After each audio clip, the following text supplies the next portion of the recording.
Yes. All right, everybody, we're going to call to order the regular meeting of January 7th, 2026. Madam Clerk, roll call, please. Commissioner Baker. Here. Commissioner Beck. Commissioner Chauncey. Here. Commissioner Eversole. Here. Commissioner Graham. Here. Commissioner Helton. Here. Dr. Highlander. Here. Dr. Mackey. Here. Commissioner Sharp. Here. Commissioner Shipley. Here. Chairman Smith. Here. Our invocation and pledge will be by Commissioner Chauncey, so please rise. Hey, thank you, Mr. Chairman.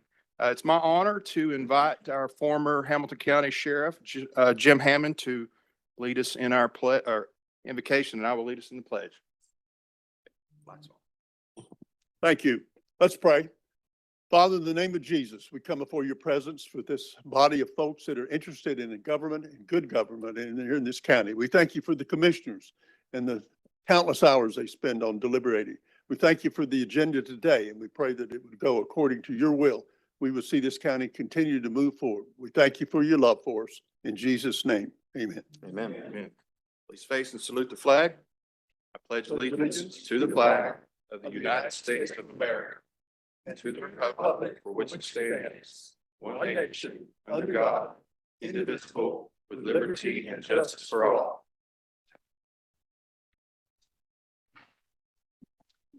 Thank you, Commissioner. Takes us down to presentations. We do have one presentation this afternoon from Urban Story Ventures. Mr. White, would you care to come up? You have everything set for your presentation, sir? Yes, sir. All right, we got 10 minutes. Let's go. All right. Well, good afternoon, everybody. Appreciate you taking the time and allowing us to come present today. We believe this to be a historic occasion for Hamilton County and Chattanooga, Tennessee, and we just feel humbled to be here. We have many folks from throughout the country here, but we're here today to talk to you about Jailhouse Studios and the former county jail across the street from us. So with that being said, move on to the next slide here, Kessler. I think we gotta use this one. Yeah. You're supposed to be the tech guy. There we go. It's not going.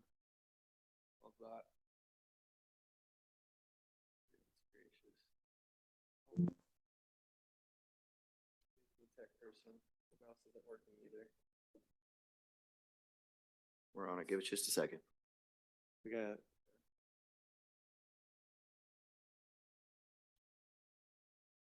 There we go. Perfect. Got it working? All right. All right. So what we're here to talk about today is a reimagining of the downtown county jail. We are imagining here the first ever opportunity for the Scenic City to make a global impact in technology, music, and film. We have some of the biggest industry leaders here with us today to support this effort. And, of course, Kessler and Kaufman's here from Songbirds Foundation, Dynamo Studios here to talk alongside me and share the vision. As we move through here very quickly, where government, real estate, technology, and talent create. This is a truly privately funded project in conjunction with the county. This is the best case scenario, public-private working together. This has been in the works for many, many, many months. And as we move on here, we'll talk about what's unique about the jail and what's unique about the folks that have come to the table with us today. So with that being said, Kessler can introduce some of the team members. How you doing, Commission?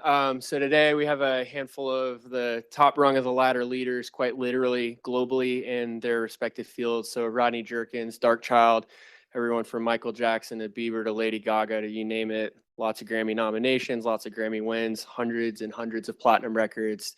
Don Mandrick, one of the underwriters for the legislation behind Georgia's film incentive. Harry Needles Kane, another super producer based out of Atlanta. Dan Kretz, a top studio designer and integrator for movie production facilities all over the country and other facilities abroad. Adam Dukes, a local CEO and content creator for Super Chief.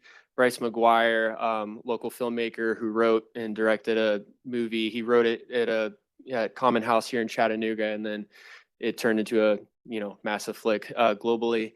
a very special Chattanooga A-list artist that we're going to talk about eventually. Isaiah Smallman, another local creator who's helped bring a full feature-length production with major theatrical distribution to Chattanooga. And beyond that, we've got the top rungs of the ladder across the board in the creative economy represented. So as we talk about studios, we're everybody wants to go towards movies, right? But a little odd fact about Chattanooga, Tennessee, geographically where we're located, why it works, right? So you got the largest film industry in the world in Atlanta, largest music industry in the world in Nashville, and we're halfway in between both. Optigate Studios is a leader in green screen production, which is now everything you see on TV is being produced via these green screens. Everything, all the movie, motion pictures, things like that. Trilogy Studios. Dan Kress that's here today with Optigate Studio is an industry leader. But one of the things we'll get in today is car processing. If you draw a bullseye over Chattanooga, Tennessee, we bring in every single major car manufacturer. Those are being shot at his studios now that we are moving here. We'll get into that. But this is Optigate Studios. We're going to show you a short video here, I think.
So with these facilities, what you're seeing are LED volumes. If you've seen Star Wars or any superhero movie or anything with action in it in the last several years, it was probably shot on one of these. This is the most cutting edge technology in movie production in existence. And there's a lot of reasons why they're specifically looking at Chattanooga, geographic anomaly, hour 45 to downtown, midtown Atlanta, or Music Row in Nashville. But it's close enough to be convenient, far enough to be away from the noise. And this is a thing that's massively attractive to the A-list people who are creating at the absolute highest level.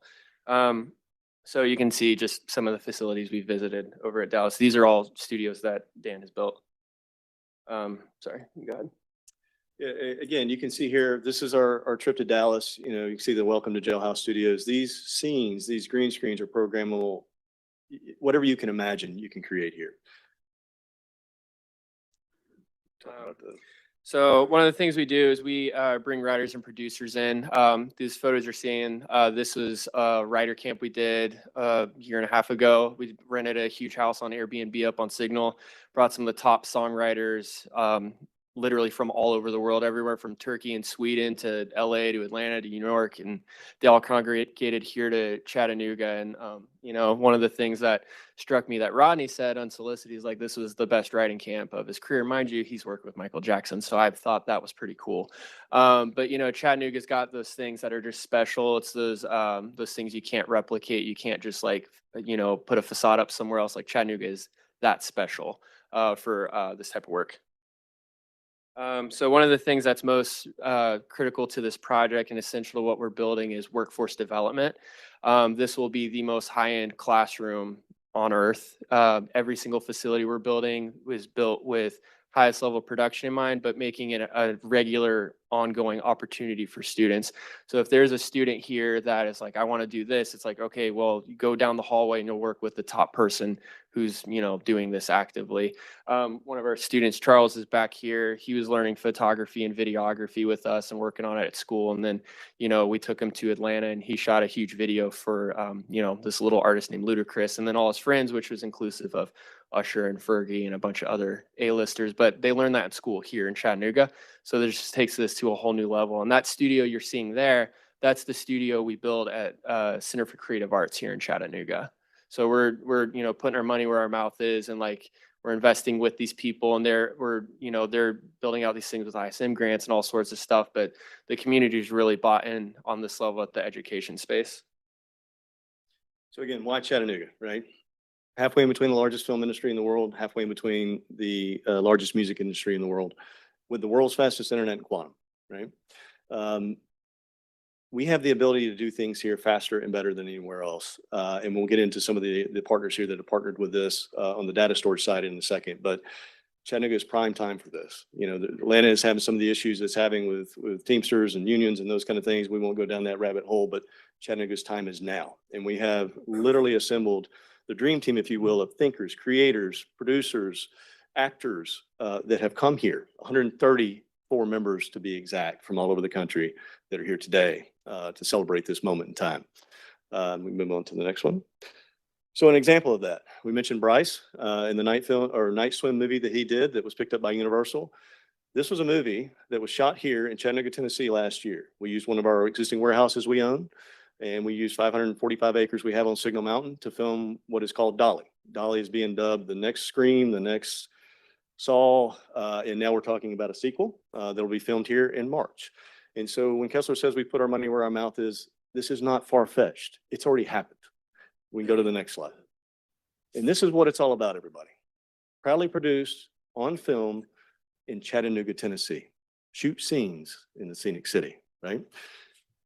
The whole world has the opportunity to be exposed to Chattanooga now because of the content that's going to be produced for here. The first quantum-ready Savern data storage facility in the world in partnership with Oracle and STEM. We'll get into that. The first quantum-ready film studios in the world, and the first quantum-ready recording studios in the world. That's what we're talking about. It's a game changer for our community. Hundreds and hundreds of jobs. And I'm always hesitant to mention billion-dollar investments, but this is that. Again, quantum ready, ultra broadband and advanced energy services to support the extreme bandwidth, latency, and security requirements of the modern film and music production. This is a game changer. We have accepted mediocrity in this city, in this county, and we need to attach ourselves, and we have the ability to delineate ourselves from the rest of the world and produce content here that nobody else can do, and do it in a secure vault, if you will, through quantum. It's a game changer. Go into that, sorry. Hey, Jimmy, I expected 10 minutes would be pretty tight considering Yes, the amount of content that just you and I talked about. Yes, sir. But being respectful to everybody that comes before this body, I would like to Yes, do the same. Yes, sir. However, I expect we'll have enough lights that you may be able to get to the rest of your presentation as we go through some of those questions. Yes, sir. I appreciate So that. if you don't mind, let me go ahead and call on a few of my colleagues up here Yes, sir. and see what kind of questions you might be able to answer, and then hopefully continue on with the type of information you want to share with us. Yes, sir. Commissioner Beck. Oh, thank you. People and gentlemen, I spent 10 years in that building, working in the jail, and that has quite a ring to a jailhouse. Yes, sir. And I couldn't imagine anything ever happening in that building other than being a place to house people who misbehave in this community. But I'd just be delighted to support this project because I think that new face that was put on that building, I think will go a long ways for the redevelopment of the history of this whole Walnut Street area. So thank you so much for this presentation. No, no. Just delighted. Thank you, sir, for saying so. To your point, maybe we can skip to some of these slides. We've got a full production of what the history of this site was too. To your point, reimagining this site, I don't know if many people knew this. I did not know this. This was the home to the original Bijou Theater, Chattanooga's home for arts and entertainment. It was damaged by fire in 1943. We are bringing that back, right? And so Chattanooga needs this new creative economy. The timing is now. It's a moment in time. The good Lord has blessed us with all these capabilities, the power, the water, the beautiful scenery we have here, but now we get to bring it back to a spot that has seen better days, and now the best is yet to come. But how cool is that we're bringing back the Bijou Theater, and we will have an amphitheater that we are going to call the Bijou inside this facility that will tie into an amphitheater that we're building at the Bend. Oh, And we'll get into that too. So thank you, sir. Thank you, Mr. Chairman. Commissioner Baker. Yeah, I just think that you've got a bunch of people here today, Yes, sir. and this is probably one of the biggest projects we've seen here, maybe ever. Yes, sir. I'd like, if it's okay with my colleagues here, for him to continue. I'd like to hear the rest of your presentation. I don't know. Hey, Barry? Okay. Is that all right, sir? Absolutely.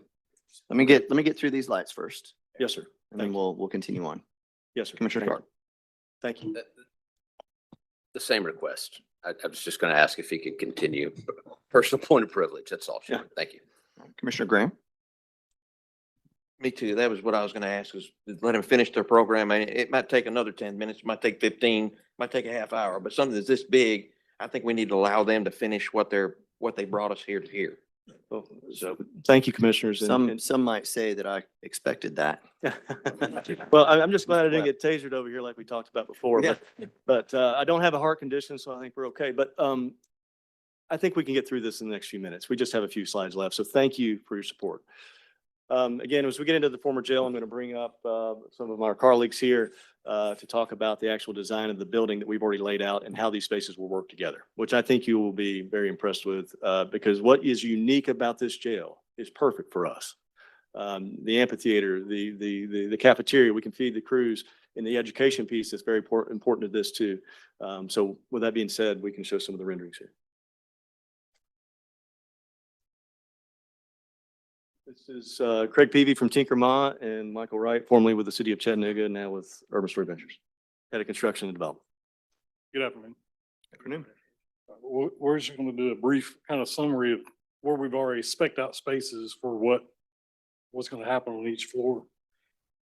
So first floor, loading dock will stay the same, and the other piece of it will be data storage, and a lot of that is security or whatever. So we're able to leave the loading dock as it is, and then we have, security and secrecy in that. Then we go up one floor. So on this floor right here, we do have the existing dining hall, which we can rehab and freshen up. And so we're going to need all of this food service space to feed the people that are coming in, the students that will be there doing the education piece. And then if you look further to the right, it used to be the old Hamilton County training room. Well, now that's going to be the bottom level in the stage area to our indoor theater. That'll be around 100 seats for the next. So what we'll do, so this is the main level. So lobby coming off the street, and you'll see the area highlighted, the theater. So we're literally going to cut the floor and open that up to where we can have, this will now be the Bijou Theater. So bringing back that vibe for that. This intake area over on the side for our A-list celebrities that are coming in, our film industry, the car processing, we have our own security gate. They can come in, nobody even knows they're there. We're actually going to keep the whole intake area pretty much intact, but we'll have to do some changing to it, but keep that area to look like you're coming into a jailhouse. You know what I mean? I mean, the doors already say intake, so we'll keep that on there. And then this whole area right here will be where Optic8 will do their car processing. And to the right of that is their support spaces. We got here. So this level, the bottom section that you're seeing is where the outdoor basketball court is at. So there, we are actually going to take the structure up to 35 feet, and which would be a big cinematic movie stage based off what you saw in the video from Optic8. So we have the room to do that there. And then to the top right or top left, if you're looking at the page. So these are the more smaller sound stages and stuff that Optic8 needs for, smaller shoots. You don't want to tie up a big 35-foot screen. And then on the other side is support office spaces for that. Third floor is mainly for lease offices, ad agencies and lease offices and stuff like that. Fourth floor. Go back. So the fourth floor. Yeah, go So, over. so fourth floor and fifth floor are pretty important to talk about because part of the educational piece of this and also the movie aspect of this, we're going to leave 4 and 5 in those levels intact so that they can shoot content there. There's a couple of production houses that are talking about go ahead and leasing that because there's very limited spaces across the country that you can actually lease a jail and film content. So those spaces will be part of the narrative of us trying to flip this from something that has been what it was to something that's new and could give hope.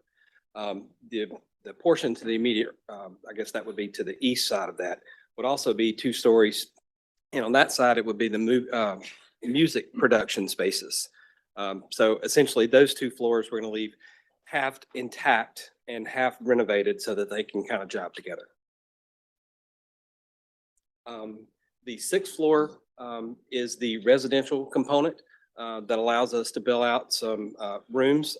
This could be partially rented out, VRBO type space, or it could be resident spaces for the artists who are coming in and are doing a 2 or 3 month stay and recording here. This would allow them the ability to be able to stay on site. And then we get up to the rooftop. There's this building kind of was at the end of its lifespan. So we're redoing a lot of the basically all the mechanical, electrical of the building will have to be redone. But this kind of shows the penthouse condition and a helipad that's on the roof. Again, as Mr. Peavy mentioned, the 6th floor, this is, I mean, this is very unique, right? This doesn't exist anywhere else in the world. And as all the creators and thinkers that are here today will tell you, this is a game changer. So the ability for an artist to be picked up in Atlanta or Nashville, Big Machine, Jelly Roll, those kind of guys come here in 30 minutes via helicopter, land at the top of the county courthouse, or sorry, land across from the county courthouse and go into the county jail. They will now be able to check into their artist lofts. And what we're talking about is the Usher Suite, the Samuel L. Jackson Suite, the Kane Brown Suite, all the talent that has left our city, we keep here now, right? Those lofts will give homage to the folks that have made it from Chattanooga, Tennessee, but those artists will be able to stay there. They'll be able to go down to the 5th floor, create, 3rd floor, create, go down, film, do all that, all within the same structure. And then as we go down to the Bend, which is what we're talking about here. The 6th Street connection is a very, very important connection in our city. And when you look at this connection between where the jailhouse sits, where the new federal courthouse is proposed, the existing courthouse, the Tivoli, all the investment that's happening there, and then all the way to the Future Ready Institute. You know, we'll be able to use these jail cells for scared straight programs and things like that. This is one future that you do not want. Let us show you another future. All of those futures can be changed with the creators and the best in the industry here. Rodney Jerkins, some of the other Needle, some of the other folks here, Tiggy, all of these guys, they can now work with them. Hey, you have talent. Or hey, we need electricians, we need plumbers, we need carpenters, we need folks to build these stages. It's a whole new creative economy that we're talking about that is now. And so this quantum corridor, as we're dubbing it, is very, very important. And it ties into Future Ready Institute that we've already made an investment in, and ultimately to the Bend. And we have one of the biggest venue builders in the world here, definitely the country, as it relates to an amphitheater. And again, having the ability to tie the Bijou Theater with the amphitheater, live shows there. Rodney can have Rihanna come into town and do a live show, do 3 songs, have the VIPs come in, charge $1,000 a ticket, and all those proceeds go to support the education piece of this. It's amazing. All tied to this quantum corridor. Next. So, big question, who's going to control all this data? So we've partnered with Oracle, STEM. This is a new announcement. Having Oracle come to town and STEM come to town is a game changer. They're going to build the first 3 quantum ready data storage facilities in the world here. That's going to put Chattanooga on the map.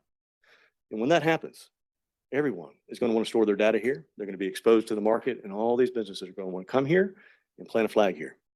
Again, having the quantum, having the film, having the music all tied together. And why? That's the answer. So, yes, sir. One thing worth noting with the data centers that Oracle is talking about, this is not the model where it's like, you know, the scourge of the environment and destroys, you know, electrical bills for people. The way they build these is cost effective and mitigates all those issues that people worry about with them. So these are very different from what you might normally see. Yes, these are quite literally 10,000 square foot boxes that require HVAC. Technology is advanced, and the old way we used to think of data centers is obsolete. You know, there is a AI and global rush right now, and Chattanooga has the opportunity to be right in the middle of that, at the lead of that, with these great partnerships. So I think we finished. Sorry for the overflow, but happy to answer more questions. And again, really appreciate everybody's time. And really what we're here today to ask for is the ability to lease the jail so that we can make all these wonderful things happen here in our great city and county. Commissioner Beck, I see your light again, sir. Yes, thank you. This is quite a lot to unpack here, but you know, I want to be alive when this thing is up and running. So what kind of timeline, if we said yes today, what kind of timeline are you looking at? Dave? Just a proposed timeline. Yeah, yes, sir. 18 months. We have agreements in place now that once we are given the go ahead on the data, we have 120 days to deliver. This is not years. This is months. This is now. Thank you, Mr. Chairman. Commissioner Beck, I certainly hope you plan to hold on for that long, sir. Commissioner Shipley. I'm gonna try to hold on too. I've been here nearly 4 years and this has been one of the best presentations. And I think for Hamilton County, what it can do from students to stars and everybody, this is a big deal. I wish we could vote today because I'm gonna be in favor of you. Well, thank you, sir. And you've done a lot for Soddy Daisy, the athletic field's there. My son is a pretty decent little athlete. He must get it from his mama, but at the end of the day, he has every opportunity in sports, right? Now, my 3-year-old son, I'm old, I have a 3-year-old, is more musically inclined. He does not have the same opportunities. We're going to change that. And it's not me, it's the collective us, the industry leaders from all over the country that are here. And so, thank you, sir. This is an opportunity for all Chattanoogas. Commissioner Graham. Thank you, Mr. Chairman. Your 3-year-old son's got you singing the Barney song, right? And then some. It's a- But I will say, and I told Rodney, I'm sorry, his favorite song right now, as he refers to it, is Ooh Yeah by Usher. Oh, yeah. I think this is a great opportunity for Hamilton County, as my colleagues have been saying, but more importantly, I think it's a great opportunity for downtown. Our downtown has been needing a shot in the arm for at least 10 years, maybe longer. So I think this is a great opportunity for downtown and a great opportunity to, like you said, get the wheels turning to get other things going. I mean, we've got it's not our building, but we've got a major Blue Cross Blue Shield building up there that we need help filling. So there's some other buildings downtown that need help filling and more hotels that are coming downtown that we need to fill. So this is a great opportunity. I appreciate you all bringing this to us. I just want to be clear. I heard it, and I know I'll get more of the details from our county attorney and from the staff on the nuts and the bolts and how this is all going to work. I'm in support of this. Don't get me wrong. But how much county dollars are you asking us for to make this project happen? 0. So I just want to make sure that everybody heard that we're not putting any taxpayer dollars in this project No, sir. other than the use of our property. Yes, sir. So, and then will the county be using any part of that building? Yes, sir. That's been in discussions, whether the county needs 10 or 15,000 square feet of office, but we can accommodate. Office space will be part of this. As we mentioned, production offices, studio space, all those things. So yes, that is a discussion point. I think we have a draft lease in our possession now that we are currently negotiating with the county. I think we are very, very close, but that is included in it. Awesome. And then one other thing I wanted to get at, and then I'll get off. You brought in the bin, you brought in the Future Ready Center, and then you brought in the jail. Yes, sir. Can you tell, well, the big part is it's not costing Hamilton County taxpayers a dime, even the renovation, right? Yes, sir. That's correct.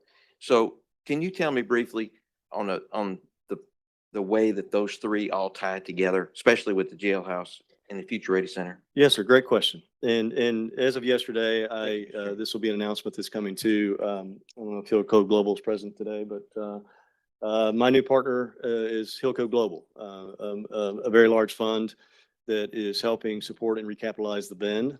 And this is part of that discussion. The jail will be most of the post-production, the green screens, a lot of back of house happening there. And as it ties into the Bend, we have plans in conjunction with Option 8 Studios to work on the flight experience, a large amphitheater investment, and what we're calling, hope Dan is here and it's okay, blessing, home game, which is perfect. Dan can tell you more about that, but Dan is the man, all right? So he's a very humble guy, but he has partnered with NVIDIA and has a new project called the Home Game, which is an immersive sports bar. We have 17 million tourists a year that drive through Chattanooga, Tennessee. And between the aquarium and Lookout Mountain, and the Bend is situated halfway in between both. So now that we have full marina permits and all those things done, and over the last year, $15 million worth of infrastructure has gone in, we are ready to build. And so those will be announcements that come in the pipeline, but the connection between 6th Street, MLK, and Main Street is crucial. We have Market Broad and Chestnut as they go towards the aquarium. This connects the whole north side of town. Where we are standing today is about 2 miles from the Bend and all connected via 6th Street. You've got significant investment with the new Landmark Hotel, the Tivoli happening right now, the new federal courthouse, all connected via 6th Street, which ties into the Future Ready Institute. Students can be working in both the jail and the Future Ready Institute, all connected via Quantum. It's amazing. Yes, sir. Commissioner Becker? Thank you, Jimmy and Kessler. If you guys wouldn't mind stepping aside, though, I would like to invite Rodney, who we go back 30 minutes. I've known Rodney forever. I'd like to get your perspective on this project, Rodney. Oh, this is, well, let me say this. I'm a music producer, songwriter for over 30 years. Music is the common denominator amongst all of us. We could be walking in different walks of life, come from different planets. But one thing we can agree on is that there's a song that you like, and there's a song that I like that you like. You like, you like. We all have that in common. And as I traveled here to do my first songwriting camp in Chattanooga, at first I was like, gosh, what you want me to come to Chattanooga? Never been here. And I came here and I had people from Sweden come. I flew people from Turkey, from London, all over, all walks of life. I kid you not, it was the best creative songwriting camp I had in my career. The air that is here in Chattanooga is I can't explain it, but as a creative, when you create, it has to be something in the air. It has to be something in there. I've been all over the world, and there's been cities, there's been states, there's been countries that I went to and couldn't create because the air wasn't right. I came to Chattanooga and I said, this is the right air. The people were nice, the people were kind. And not only did we just create, not only did we just have a good time and have a songwriting camp, one of the artists put out a song from the camp from London. So it proved that the model worked. So the idea of this to me is incredible because this will be the first time that you'll see film, TV, music, technology come together in one place. It's nowhere, it does not exist. It's to be the first. And I've always prided myself in being the first, having something part of the first. And I'm looking forward to my kids coming here. My wife, we were leaving our last meeting and she said, I think we need to invest in Chattanooga. And I think that's going to happen throughout this whole program. There will be many people from different walks of life that will come and say, you know what, Chattanooga's a new place that we need to be at. So I'm excited about this project. Thank you. Yeah. Commissioner Eversole? Yeah, thank you, Chairman. Mr. White, a couple of things. You said something, county offices. Do we have county offices in the jail now? So we're going to put county offices in the jail potentially?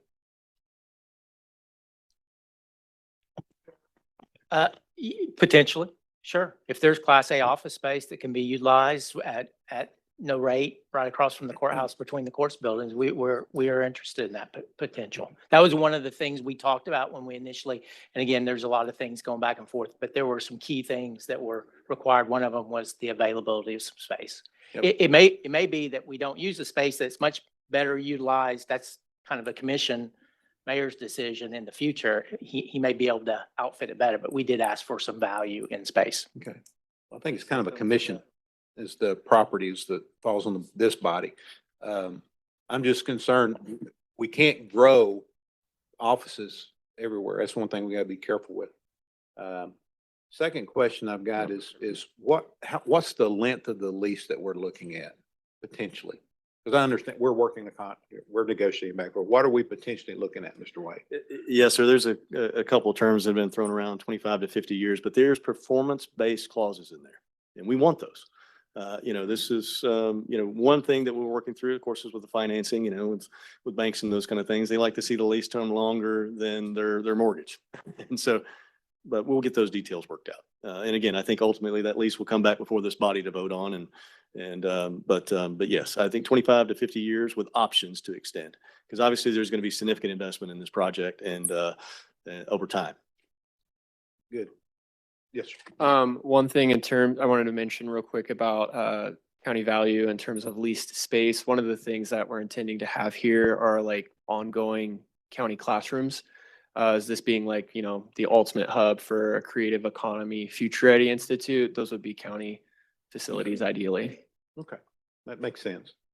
And then the last, not really question, but I want to appreciate you brought up about the data storage. There's right now, data storage is getting a black eye throughout many, many communities about the size of them, the power it's taking, the environmental issues around it and so forth. Would you come back to that and clarify, what this will look like in the? Yes. So Oracle is one of the largest tech companies on earth. It's Google, Apple, Oracle. Those are like your kind of big threes, and then the NVIDIA. So they're about as big as it gets, which means their tech is also as cutting edge as it gets. The warehouses most people are familiar with are AWS, like Amazon. They're sprawling. They're hundreds and hundreds and hundreds of thousands of square feet, and they take up a lot of power and mess up everybody's bills. And that's not good. And they also don't create a lot of jobs. In this case, this would be, the most cutting edge stuff. And when I was having the discussions with them, I was like, what's the plan to mitigate the heat? And most people use liquid, which messes up the local resources like the river. And we're not about to do that because that's one of our greatest assets here. You need an air conditioner turned on, and these will be good. Perfect. Thank you so much for the Yes, sir. explanation. Thank you. Good, sir. Commissioner Mackey. Thank you, Chair. Chair, it's real clear this commission is going to support this project. But I would like to hear what the mayor has to say. And does it fit in with his vision for what's going to happen here in Chattanooga and Hamilton County? Please. That's a big question. We initiated an RFI process with River City out of curiosity and a shared interest with this commission on the jail building.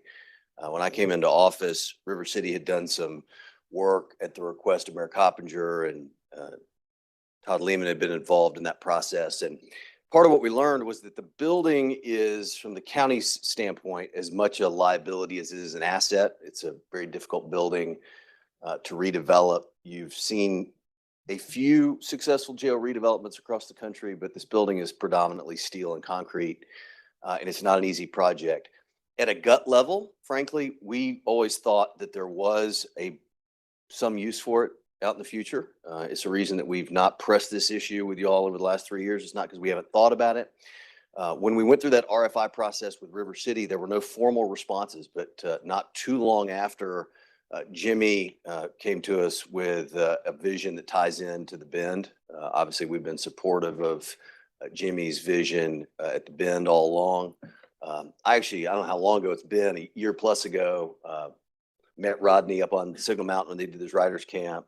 Many of us know about the work Kessler does, just out of really the goodness of his heart, because he loves kids and wants to share the gift of music and creative talent with young people.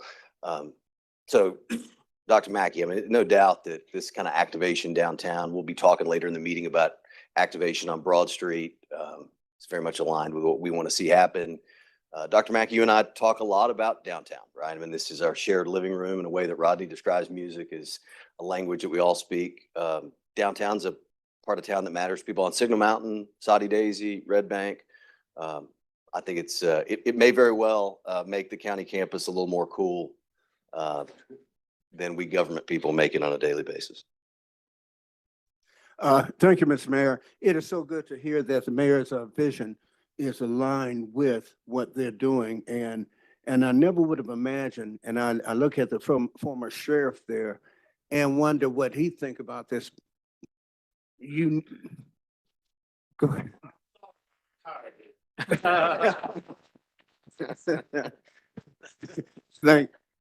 Thank you, Chairman. I appreciate it. Commissioner Graham? In Alton Park and Lookout Valley and Lookout Mountain, you know, those are all in there too, East Lake. I had one more question. Jimmy, I don't know if it's for you or for Kessler, but one thing we didn't capitalize on, and it's a big part of this, is the EPB. Yes, sir. So can you, for the general public, explain how the EPB has tied all this together? Yeah, again, let's leave that to the guy that's more capable with tech, but you know, we've had many meetings with the quantum physicists at EPB and the quantum physicists from Team Oracle and STEM. But Kessler can go into a little more detail how important that is. So with the quantum stuff, I mean, it's as cutting edge as it gets. I didn't, being from, you know, here now and being in town for a long time and feeling like I'm, you know, a Chattanoogan officially, you get used to just hearing quantum and innovation, and it kind of, you know, loses its hit in emphasis. So we were having a meeting, and, you know, we were FaceTiming, and this little guy named Tim Cook was on the other line from this company called Apple, and his very vocal response when he saw the quantum nodes was kind of jarring and shocking. I was like, how are we this far ahead? It turns out we actually are. And that's why companies like Oracle are, you know, yeah, we're going to not just set up shop here. We're going to build some stuff. We're going to bring jobs. We're going to, you know, really invest very heavily and strategically in Chattanooga as opposed to other places because of quantum. The quantum stuff, it's, you know, I'm not going to get into all the quantum physics stuff, but you're trapping photons basically. And if you do one thing on one end, the other one has to respond. It's not physically possible for it to respond in any other way. Because of that, it makes it the highest level security in existence. And at present, it's not hackable. So, you know, you're talking government to record labels to, you know, ad agencies to you name it, it'll be the highest level of security for data on Earth. And additionally, in the more fun, cool way, we've also put together a proprietary model where we can, you know, essentially create mass communications without latency, i.e. a delay with data. So one of the concepts we're super excited about, just got chills thinking about it, but, you know, we can connect any classroom, any venue, anything all to each other and connect them all to the recording studios. And it's like, you could be tracking live shows at the Tivoli or the Walker or this amphitheater we're going to build or the Signal or our little Songbirds venue over on Main Street. And, you know, it's this concept we could turn the whole city into one giant studio, you know, so there's a lot of practical uses for quantum that haven't been explored yet by anybody. Most people are looking at it for like financial projections, weather forecasting, traffic forecasting, massively important endeavors and super valuable, but that's fun. I do other things though. So we're able to leverage it in a way that's creates a high PR opportunity for people like EPB, Oracle, any other stakeholders affiliated with it, where they'll get global attention and buy-in from the everyday man in a way that's approachable for, you know, the normal citizen that's not a quantum physicist. So EPB is on board. Yes. I mean, they're a big part of this, right? Absolutely. So thank you all. Thank you for bringing this. And by the way, you did say your creative was in an Airbnb? Yeah, we rented a really big house on Signal. I thought it was on Signal, what you said, right? Yeah, we just rented a house that was really cool and it was awesome. Yeah, I heard that. I just wanted to point that out. Yeah. Thank you all. Thank you, Kessler. Thank you, Jimmy. Commissioner Sharp? That was funny. Thank you, Chairman. Thank you, Chairman. Guys, this is really exciting. It's also really new to me, and I have a million questions, and I don't want to try to boil that down here. But over the next couple of days, I want to do that, and I'd like to have, you know, a little bit of time to sit down and talk about some of that in the coming weeks. About how long do you believe you will need before you come back before the commission with some type of a resolution? Do we know? As soon as possible. I mean, we're pretty much ready to roll. So I'm sorry, Commissioner, I missed the question. What was it? No, that's okay. I'm going to have some questions. I have a lot of questions. I don't want to stumble through them right now. This is all brand new to me. Yes, So I'd like to have some time in the next week or so for us to get together and talk about that. I'm just going to reach out here after the meeting and That- put something on the book. That would be amazing. We'd love That's that. great. We'd love the Thank you. opportunity and I welcome that for anyone else too. I know there's a lot of questions. It's new. Yeah, welcome those questions and happy to sit with all you individually as well. It's great, but it sounds really excited. I look forward to meeting with you. And Chairman, thank you for the time. Thank you, guys. Absolutely. Jimmy, Kessler, thank you both very much. And even more importantly, I know the both of you and have spoken to you many times. You have a whole lot of new faces here supporting this project. So thank all of you for coming and taking the time to be here to support it. I think you definitely get the feel of support from this body. A lot of details we'll obviously be interested in, but we're all very excited to see where this goes. So thank you to both of you for coming in today and spending the time. And thank you to my colleagues for promoting the additional time to make sure that you got through your presentation. I was pretty sure that was where we were headed with that. Yes, sir. The video that you sent or that you showed here, I'd love to see that again too. If you can send that out, I'd like to just spend a little bit more than just the first few seconds kind of here and look at it. It was really incredible. I mean, tech is really more my thing than the music. Love the music industry. Don't understand it.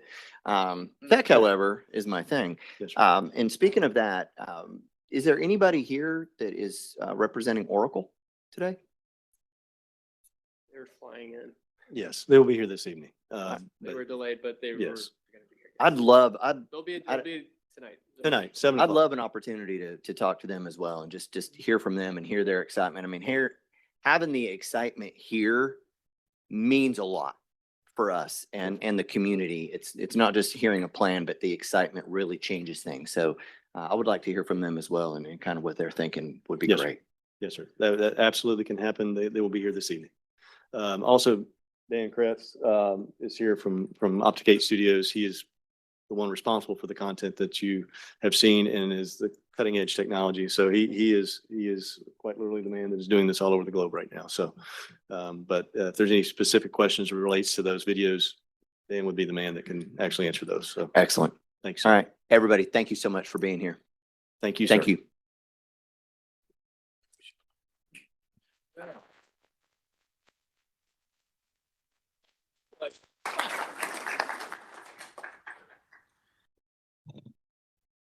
All right, Madam Clerk, we're ready to move on.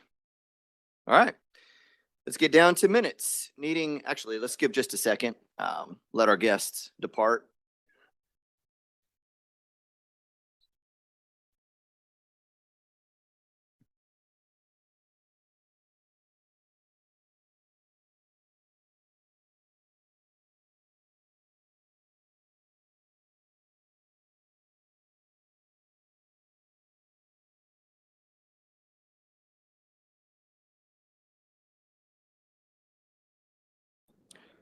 Gentlemen, do you want to take just a 2-minute break up here real quick? We already have a couple bow out. Everybody good? All right.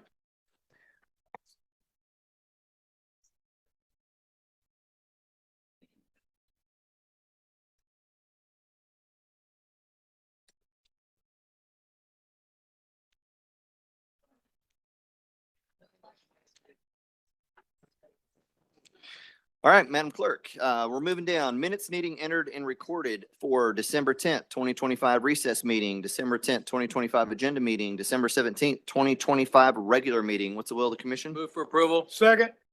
Got a motion by Commissioner Sharp, second by Commissioner Highlander. No lights, no one standing. Roll call. Commissioner Baker? Yes. Commissioner Beck? Commissioner Chauncey? Commissioner Eversol? Yes. Commissioner Graham? Yes. Commissioner Helton? Yes. Dr. Highlander? Yeah. Dr. Mackey? Yes. Commissioner Sharp? Yes. Commissioner Shipley? Chairman Smith? Yes. Commissioner Chauncey?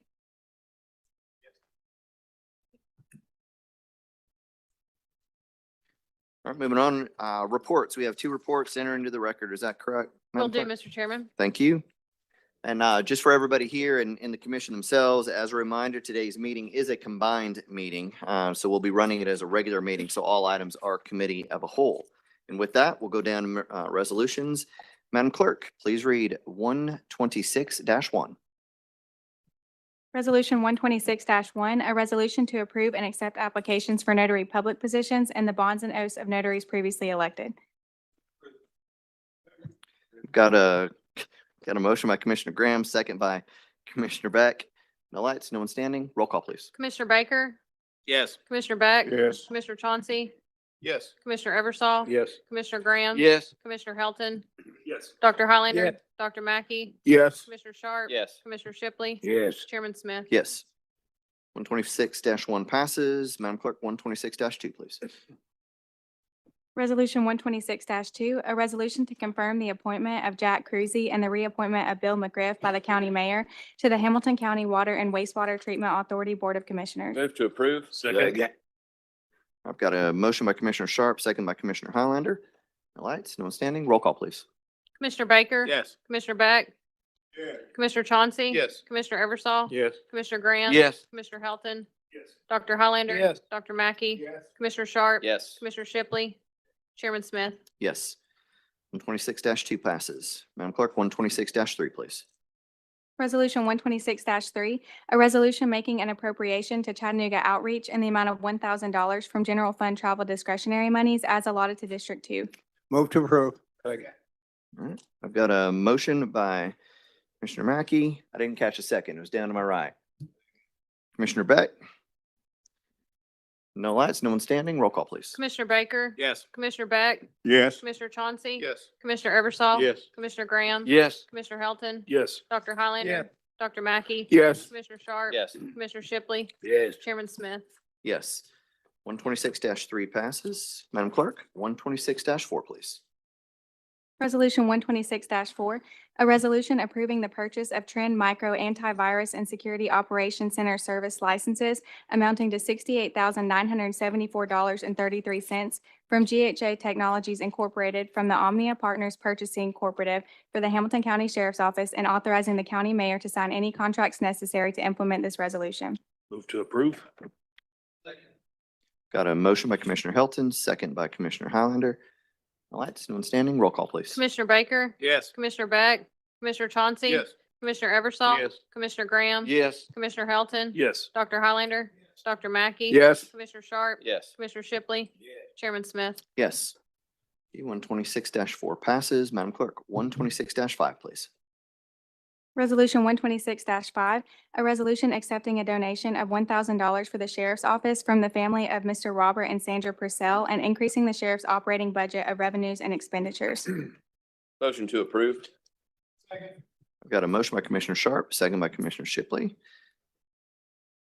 Hello, Sheriff. Good morning or good evening. Sorry. It's all Forgot right. We're done- still forgot getting we're used to done it. evenings. It's been a long week.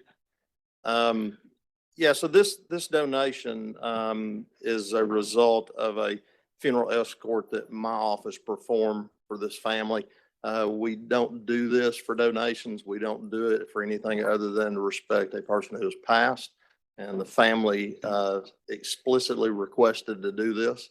I have a member of that family here to speak about this, but I would say that with a donation being made, that I'm asking that this money go to the Law Enforcement Memorial on 600 Market Street for the purchase of a plaque for our portion of it with the city. I'm Sandra Purcell. My granddaughter Ansley and Colt Siner were married June 5th, and he died June 13th from a terminal cancer. They went to school, high school together, Chattanooga Christian. They graduated from Carson Newman University, where he played football. He then transferred to Lenore Ryan to play football again, but that was terminated by the illness. We had people that we knew were coming from all over the United States. The football team from Carson Newman was coming. A guy was coming from Washington State. We had this funeral at Silverdale Baptist Church. They have a large sanctuary. It was almost full. We didn't know how we could get this procession from Silverdale Baptist Church to Hamilton Memorial Gardens, getting on I-75 to 153, going through 5 or 6 red lights. We'd still be getting in line, I guess. But talked to Jim. We got things worked out. The sheriff's department showed up big time. I'm telling you, it was the most organized precision of anything I've ever seen, any kind of operation like that I've seen. I've been in where they just have one in the front and one in the back. But they took us through 75 and up 153, stopped people. They leapfrogged from one place to another. We were most appreciative, and I wanted to thank them in some way. And what they've just told me is a good thank you, a good place to use this money. And that's it. Just a big, huge thank you for them. And we ought to all be very proud, because I know that we don't thank our police officers and sheriff's department and all that enough. They do a lot of good things, and this was one of the best things they ever did, as far as I'm concerned. Thank you for your Ms. time. Purcell, thank you very much. Commissioner Baker, I see your light, sir. Yeah, just a quick comment. Is that to be specific to law enforcement memorials? Do we have to make that part of the resolution, or does it matter? Thank you for doing this. Okay. But that's more of a us question. Well, it is updating the sheriff's budget, so I would expect that he has the authority to Latitude. direct it at that point. Okay. All right. Just want to make sure we got what we need. I can assure you that's where it's gonna be. We share that cost with Chattanooga, so between Chief Chambers and I, we will take care of that. The cost for the new plaque's a little over $2,000. So that'll be our portion. Great. Thank you. All right. Thank you. Thank you very much. Commissioner Highlander? I'd just like to commend the sheriff. I think that's an excellent use for it. Ma'am, thank you for honoring them, and we are sorry for your loss, but thank you for honoring them. And Sheriff, I think that's an excellent use for it. All right, Madam Clerk, we have a motion and a second. Motion by Commissioner Sharp, second by Commissioner Shipley. Roll call, please. Commissioner Baker, Yes. Commissioner Beck, Yes. Commissioner Chauncey, Yes. Commissioner Eversol. Yes. Commissioner Graham. Yes. Commissioner Helton. Yes. Dr. Highlander. Yes. Dr. Mackey. Yes. Commissioner Sharp. Yes. Commissioner Shipley. Chairman Smith. Yes. Q 126-5 passes. Madam Clerk, 126-6. Resolution 126-6, a resolution to authorize the county mayor to accept the donation of a pepper ball launcher from Pepper Ball Incorporated with an estimated value of $1,370. Second. Got a motion by Commissioner Graham, second by Commissioner Highlander. No lights. Sheriff, any comment? No, sir. All right, roll call, please. Commissioner Baker. Don't earn it. Commissioner Beck, Yes. Commissioner Chauncey, Yes. Commissioner Eversol. Yes. Commissioner Graham, Yes. Commissioner Helton, Yes. Dr. Highlander, Dr. Mackey, Yes. Commissioner Sharp, Yes. Commissioner Shipley, Yes. Chairman Smith. Yes, 126-6 passes. Madam Clerk, 126-7, please. Resolution 126-7, a resolution to amend the authorized not to exceed contract amount for McNabb Center to provide clinical services and support for the medication-assisted treatment pilot and reentry program from the initial approved amount of $175,000 to a total amount not to exceed $525,000 for the 3-year project period for Hamilton County Economic and Community Development in the Sheriff's Office, and authorizing the county mayor to sign any contracts necessary to implement this resolution. Got a motion by Commissioner Graham, second by Commissioner Shipley. Lights, no one standing. Roll call, please. Commissioner Baker, Yes. Commissioner Beck, Yes. Commissioner Chauncey, Yes. Commissioner Eversol. Yes. Commissioner Graham, Commissioner Helton, Yes. Dr. Highlander. Yes. Dr. Mackey. Yes. Commissioner Sharp, Yes. Commissioner Shipley, Chairman Smith. Yes. 126-7 passes. Madam Clerk, 126-8, please. Resolution 126-8, a resolution accepting the bid of Skilled Services Quality Construction LLC for the Enterprise South Nature Park Restroom Facility Project for an amount not to exceed $422,700 for the Hamilton County Parks and Recreation Department, and authorizing the county mayor to sign any contracts necessary to implement this resolution. A motion by Commissioner Graham, second by Commissioner Shipley. Commissioner Sharp, I see your light, sir. Yeah, thank you, Chairman. I'm just curious where this is going to be. Yeah, Commissioner, and I'll get Director Matt Foltz up here to give you a specific location, but it's in the Nature Park at Enterprise South. It's a restroom facility. Is it an upgrade to the one by the parking lot, or? This is lot 3. Right now, we only have pit toilets there, so these will be plumbed, ADA accessible. I was hoping you'd say that. Thank you, sir. Thank you, sir. Chairman. You bet. Commissioner Hilton. Thank you. Thank you, Chairman. Mr. Foles, as this is a shared facility with the city of Chattanooga, are they participating in this addition to the shared park, or is it just us? Yes, so we put in the capital budget and we share the cost on that, so they will be paying half of this cost. Okay, thank you, sir.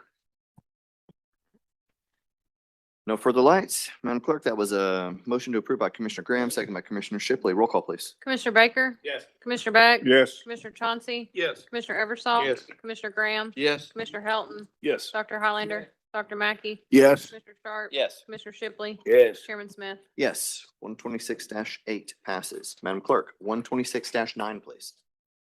Resolution 126-9, a resolution to allocate $20,000 of restricted opioid distributor settlement funds to transform ministries and continued support of the End Zone program, and to amend the fiscal year 2026 general fund revenues and expenditures budgets and the opioid abatement settlements accordingly. Motion to approve. Second. Got a motion by Commissioner Helton, second by Commissioner Shipley.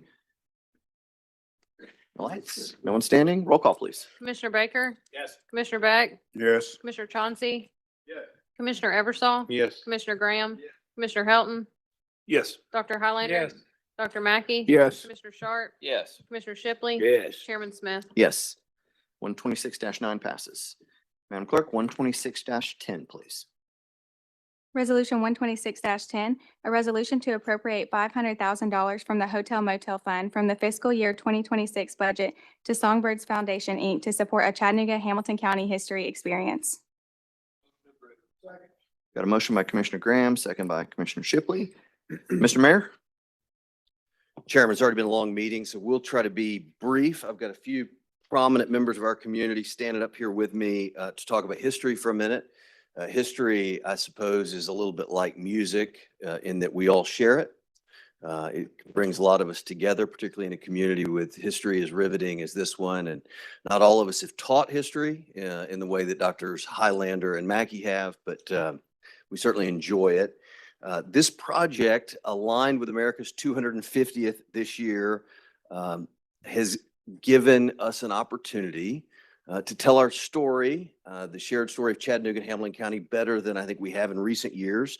What's before you is funding that supports a team of creatives who are going to produce and build out an immersive Chattanooga history experience downtown. It's a teaming between Songbirds, which merged with Dynamo Studios. Kessler was up here earlier, and Mama Bear, Isaiah Smallman, and other creatives working alongside, and I'll speak to this in just a second, working alongside a number of public school students, primarily from Tyner and CCA. Commissioner Beck, Commissioner Sharp, thought you would appreciate that. The three citizens who are standing behind me have been asked to play a role, not just as we've dreamed up what a modern telling of our community's history could look like, but also to walk alongside the creatives and the students who are working on the video production and this immersive experience. You know them all, but I'm very grateful. Tom Griscom wanted everybody to know this is a volunteer assignment, a volunteer advisory capacity, but Tom, both as a publisher and famously as a communications director in the White House, a great leader and storyteller in our community, Linda Moss Mines, Chattanooga Hamilton County historian, and then John Edwards, friend of many of us, longtime publisher and owner of the News Chronicle here in Chattanooga. This is a project that we anticipate is going to be a partnership from a funding standpoint with the city of Chattanooga. Mayor Kelly supports the project. We'll be presenting it to the city council subsequent to this. Our hope is that up to a 50% match will come as a reimbursement. $500,000 is the entirety of the production budget. All of those funds are budgeted in fiscal year 2026 in the downtown development category of our hotel motel tax. So these are funds that are already in our budget. We anticipate a sizable reimbursement that represents the city's portion. Our conversations have indicated that could be as much as a match, which would make it $250 and $250 each. The space, importantly, y'all like this. It's really, I think, an important downtown activation. It's space that River City manages, that if you're looking at the big climbing gym facility on Broad Street down by the aquarium, it's the space immediately left of it. Rock Creek Outfitters used to be in this space for a while. It's vacant space. And so what we're bringing to you is, we think, a unique opportunity in a number of different regards. One, opportunity to tell our county story with hopes that young people, in understanding the great history of Chattanooga and Hamilton County, will see their place in it. It's certainly a downtown activation opportunity directly across the street. Dr. Mackey and I have talked about this part, directly across the street from where Mass General Store is building out their most expensive development project yet. And then maybe the most important part of this is that it's going to be an opportunity to educate thousands of Hamilton County students on our history and also employ on a part-time basis many students who are going to be working as part of the production. And with that, each of our folks who are involved here want to say a quick word, so it's my honor to introduce our historian, Linda Moss Mines. Thank you, Mayor, and I'm always glad to come before you. I am by far the luckiest county historian in the state of Tennessee because I work with a mayor and a commissioner who understand that the past informs the present and shapes the future. You're going to be surprised when I tell you that I'm going to limit myself to 2 enthusiastic statements in support of this in the interest of time. Those of you who know historians don't do that often. That's significant. What I want you to know is that this project reflects a thoughtful and responsible approach to preserving our history as we celebrate America 250's birthday this entire year. By combining professional scholarship with student involvement and modern storytelling, the history experience ensures that our community story will be told accurately, meaningfully, and in a way that resonates with today's audience and equally important with future generations. That's our goal, and it's going to happen with your help. Thank you.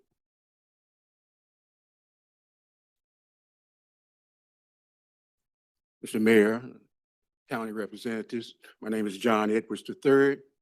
I am glad to be a part of this endeavor. Actually, the theme of Chattanooga Experience, I reflect back when I first came to Chattanooga in 1963 from Nashville, Tennessee, and wonderful historic place, all kinds of history, 4 African-American colleges, where I grew up in the midst of Tennessee State, Fisk University, a great history. And when I knew I was coming to Chattanooga, I came kicking and screaming because I didn't know anything about Chattanooga. And then what no Chattanooga was out about. But when I got here, I met some great people. I thought I'd be going to Howard, but I ended up going to Riverside, where I met people like Dr. Mackey, who we ran a track together at the Riverside High School, along with Samuel L. Jackson and others. Also, Greg Beck, we worked at combustion engineering for a number of years, and that industrial complex, we knew about that, and the history was made there. But there are a lot of organizations. There are other history organizations that we have. They're Black, they're Jewish, they're Latin, people who are doing different things. But we want the community to know what we've done together as a group of people, Black and white and other ethnic groups. Chattanooga has a unique and wonderful, outstanding history. And when I learned about it, I became so enthused that I dedicated myself to learn more about the history of Chattanooga. And the more that I learned about it, the more I was impressed with it, and the more I wanted to tell the story of Chattanooga. And that's a story that we want to tell.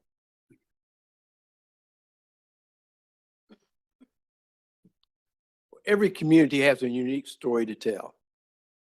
Sharing the history of a local community is not just about recounting past events. It's a powerful way to build identity, foster pride, and ensure that valuable traditions and lessons are passed on to future generations. This knowledge helps us feel more connected to our neighbors, to our landmarks, to our shared experiences, fostering a strong sense of belonging and community identity. Introducing young people to local history ignites curiosity about their surroundings and encourages future exploration, research, and being a lifetime learner. This is more than preserving the past. It is an encouragement to contribute in a meaningful way to our community's future. Thank you all for your interest, and thank you for your support. All right, we've got a couple of lights. Commissioner Hilton. Thank you, Chairman. I'm very excited about this project. I miss the Chattanooga Regional History Museum. I think Mrs. Mines and I have had a few conversations about what we can do as a community to bring that back. And I think this is a wonderful opening volley to get interest in a larger project in the future, so that, you know, our children can go and learn who they are, you know, by looking back at where we've come from. So I appreciate all of your efforts, all of you. Thank you. Commissioner Highlander? Thank you. Ms. Mines will know that this is my bailiwick. I certainly enjoy this too. It's been said, those who do not learn from the past are doomed to make the same mistakes over and over again. I'm not sure I did it as well as Dr. Mackey and Ms. Mines, but my goal for many years was to try and help young people understand what happened back then, as they say back then, how it affects us now, and how it should affect us in the future, and how our lives are impacted and how they need to be changed. And I think this is a great step toward doing all three of those. And thank you so much, all of you. I appreciate your efforts more than I can say. Commissioner Graham? Yeah, I echo my colleagues here. Thank you all for bringing this to us, and I'll definitely be supporting this in a few minutes, but I got to ask a financial question. But before I do, thank you for picking that spot. I mean, I think that spot is ideal with everything else that's right there, that it's an ideal spot for this, and I think it's going to be great. When you bring in that you're educating the children, just like Kessler was talking about earlier with the music industry and the movie industry, now this is a history of Hamilton County, which they don't teach. You know, the kids today don't get that information, and this is going to be awesome for them. Of course, Tom, I know you've been around when the first newspaper was invented, but but my question is financial, and for the mayor. This is a absolute great use. Is this going to be ongoing, or is this just to get it started? Yeah, well, great question. I omitted that. And I thought about it a second ago. Also, I omitted Emily Mack is here. I didn't see her earlier. The CEO of River City has been very helpful in identifying that space and even taking to her board a discounted rate at which this nonprofit could build out this unique experience there. The timeline is 6 months of a lot of the production will take place in that space, and those who are involved on the creative side welcome all of y'all. They're really excited. Particularly Dr. Mackey is going to, and I think Dr. Highlander would be invited to do this, or they want some insights from them from a history perspective. But 6 month production timeline and creation timeline, both on the video side and then where the experience will be there in that space. And then the idea is that it would run for 1 year during our 250th. The country's 250th. And so in that sense, it's a pop-up history experience, activation for 18 months. And I think Commissioner Helton's description that this is an opening volley for a community, the largest in the country, Chattanooga is, without a history museum. It's an opening volley for us to say we recognize we should be doing a better job telling our history. The Bessie Smith Hall, the folks there have created an African-American history museum that is excellent. And we've supported it in the budget the last 2 years. Really appreciate what they do. And this is a compliment. We believe this could be a new innovative model that other communities would emulate in terms of how you tell your community's story without massive capital campaigns and thousands of artifacts, et cetera. And then even if at the end of that 1 year run, the project is sunset, that we've talked about the potential of it moving on to the Chattanooga Library, and it certainly the video content would live on online. So you're hoping you're hoping after this money gets used, that you're hoping that, I mean, are we going to charge admission? Is it going to be self-sufficient? I mean, where else is the rest of the revenue going to come from? Right. Well, so this revenue is sufficient for the entirety of the production of the space and the content. In the next fiscal year, we'll revisit exact operational needs. We think they're modest compared to this very sizable production investment. And so we'll come to y'all during the course of the coming budget season and talk about specific operational needs. But we anticipate that those are modest and easily budgeted into the next fiscal year. And so it's to clarify, it would open the hope is in July of this year, and stay open for a year. The agreement that the nonprofit has with River City is for 18 months. There's a third partner who I did not mention in addition to the creative team. The Hamilton County Fair nonprofit has offered its operational and ticketing expertise to answer questions like the one that you asked about ticketing. We do imagine for the general public a small ticket fee. Certainly the emphasis is going to be on students during the week, and that would be at no charge. Thank you, Mr. Chairman. Thank you, Mr. Murphy. You bet. Commissioner Mackey? Thank you, Chair. Commissioners, in my opinion, this is one of the mayor's greatest days. He has brought some real excitement and vision of what's going to take place here in Hamilton County. It's taking place on so many different levels, and I appreciate it. Mr. Mayor, you have a talented group of 3 people here. Tom Griscom, his presence and his background speaks for itself. Very talented, took him to the White House. Linda Mines and I, we work together, and she's a scholar, and her work as the county historian speaks for itself. Mr. John Edwards, he's a publisher of a fine newspaper, and he's looking more like its dad every day. But he has a heart and a vision for telling the story of mankind. And I already know this project is going to be very successful. And I want to thank you all for volunteering and taking on this challenge. Thank you. Commissioner Shipley? I can't imagine what this project be like in Hamilton County. I'm sure, Linda, you've been to Say Daisy Historical, Mont Lake Historical.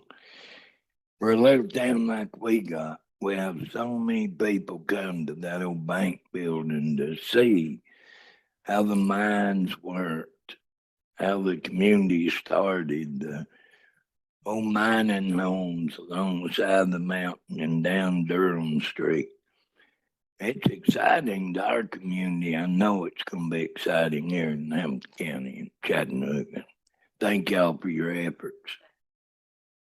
Commissioner Hilton? Thank you, Chairman.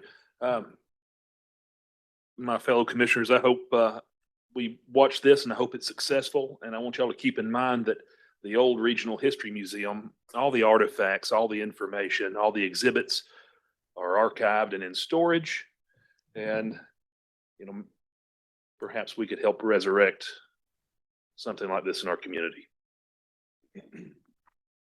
Commissioner Sharp? Yeah, thank you, Chairman. I'm glad that our colleague from District 7 brought that up. I was rather disappointed when that last attempt did not come to fruition, and hopefully this will be a catalyst to reestablish those efforts. Mayor, I thank you for bringing this to us today. I'm certainly going to support it. I got to point out too, I don't know if anybody else noticed, but he's got a really nice looking suit on today. I like the green. The green does well with you. I like that. Maybe, yeah. But anyways, yeah, I'm going to be supportive of this, and thank you for the time, and thank you all for your participation in this. I'm really excited about it. The location is great. We need a little life. I spent a lot of time on that block. I mean, a lot of time on that block, and I miss the vibrancy that was down there just 10 years ago, and hopefully this will help add to that. I'm really excited about it. Thank you. Thank you, Chairman.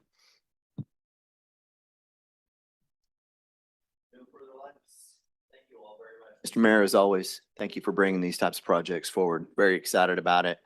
Ms. Mines, always a pleasure to see you. And one day we will get your title corrected as Chattanooga and Hamilton County's gem and historian.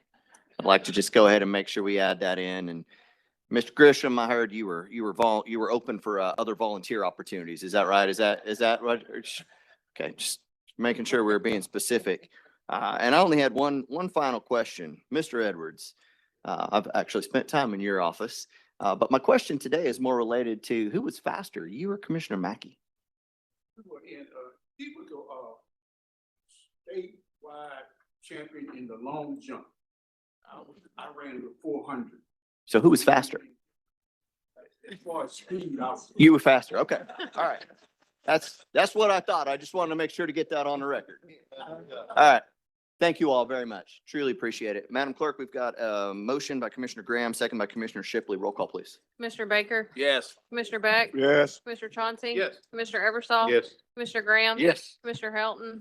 Dr. Highlander? Emphatically, yes. Dr. Mackey? Yes. Commissioner Sharp? Yes. Commissioner Shipley? Yes. Chairman Smith? Yes. 126-10 passes. Madam Clerk, 126-11, please.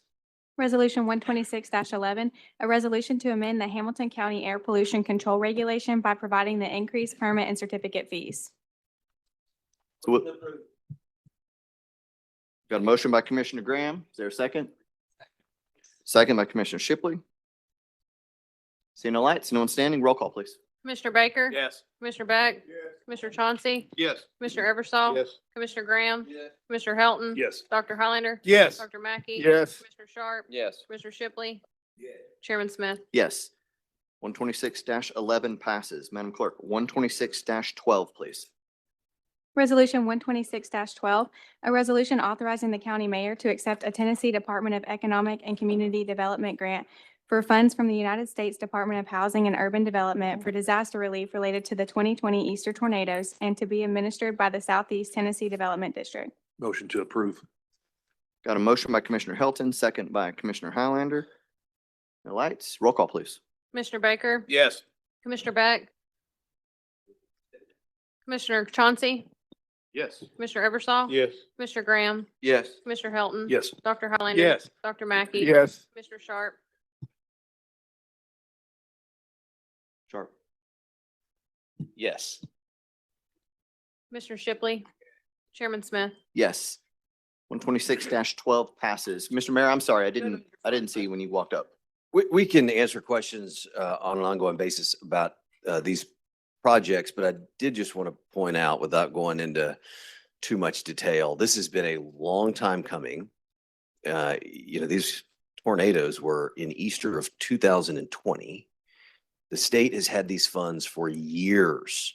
The federal government moved relatively quickly, and Nathan Janeway started this long journey. We're the first county, to my knowledge, to unlock these funds. A whole lot of different counties qualify for a lot of funds, and Alexa LaBeouf brought her expertise. And then when Bob White joined the county, we basically said, hey, we've got this ongoing struggle to get funds that are due to our county, and there's very tight restrictions on how you can use the funds, the types of projects that qualify. The path of the tornado dictates some of that. He worked with his former boss, Congressman Fleischman, who very aggressively advocated for us at the state level because the funds had already moved from the federal government down to the state level. And so these projects, these first few projects that were approved, benefit our own emergency management department, certainly a big investment into Commissioner Chauncey's district, something we've worked with him on, part of ongoing upgrades and modernizations at Camp Jordan. And then the big roundabout project that's already been announced in Commissioner Helton's district. There are a couple more projects yet to be formally approved. We believe they will be approved. The largest of those is in Commissioner Eversol's district. It's revamping of Standard Gap Park. And then there's a bridge repair project also. But procedurally, these are the ones that the state approved. They were the first ones that got approved. And so we've been working on it a long time. So we went ahead and brought those few projects to y'all, and really grateful again for Nathan, as he does a lot of times, going and doing a lot of the early legwork. And Alexa is one of the most professional people who works for the county. But then Bob White has owned this thing for a year. And there's been an update, and we'd take 2 steps forward and 3 backwards, that kind of thing. And we're grateful that we're able to deploy these funds in what we think is a very productive way. Thank you, Mr. Mayor. Commissioner Highlander, I see your light, sir. Mr. Mayor, you have made some good appointments, but I'm going to tell you what, Bob White was one of your best. I mean, you made some excellent ones. You got some good people, but he has been after this like a big dog with a bone. I mean, he has not let it go. He is taking care of it, and he's put it to bed. And thank you, Nathan and Alexis. Both of you have done, got a great start on it, but Bob put the finishing touches, and Mr. Mayor, your people will be commended for this. Thank you. Thank you, Commissioner. Madam Clerk. Chairman, Commissioner Beck's return. I was just going to ask him if he'd like to vote on Resolution 126-12. Thank you. All right, 126-12 passes. Madam Clerk, 126-13, please. Resolution 126-13, a resolution authorizing the Office of Economic and Community Development to apply for an Economic Development Administration fiscal year 25 disaster supplemental grant in the amount of $50 million with a 20% match required. I've got a motion by Commissioner Graham, second by Commissioner Chauncey. Commissioner Sharp, I see your light, sir. Yeah, thank you, Chairman. This is a lot of money. I'm just curious, and I'm not sure, I guess Alexa maybe is the one that's looks to be stood ready to respond. I'm just curious, what are the goals with this money? And is this something that the city has been involved with at all, or is this all of us, all us?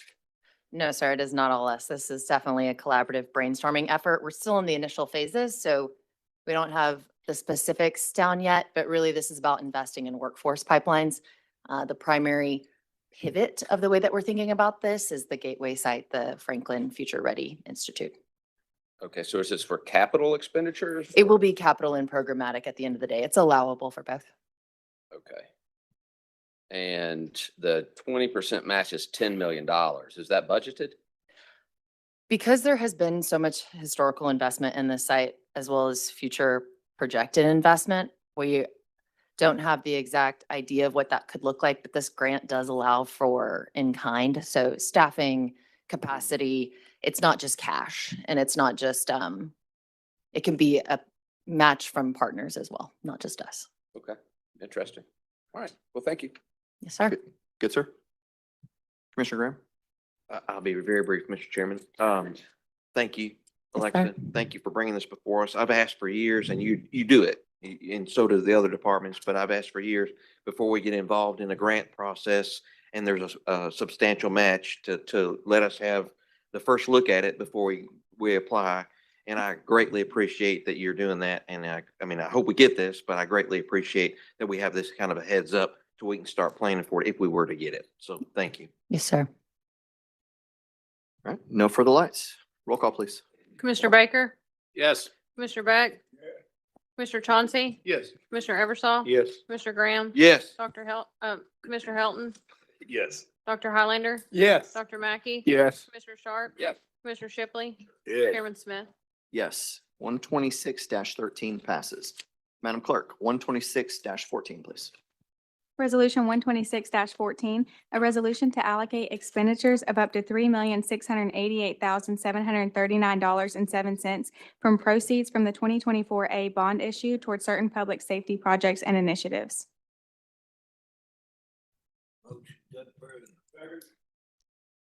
Got a motion by Commissioner Shipley, second by Commissioner Beck. No lights. Sheriff, anything to add, sir? Do have a little bit.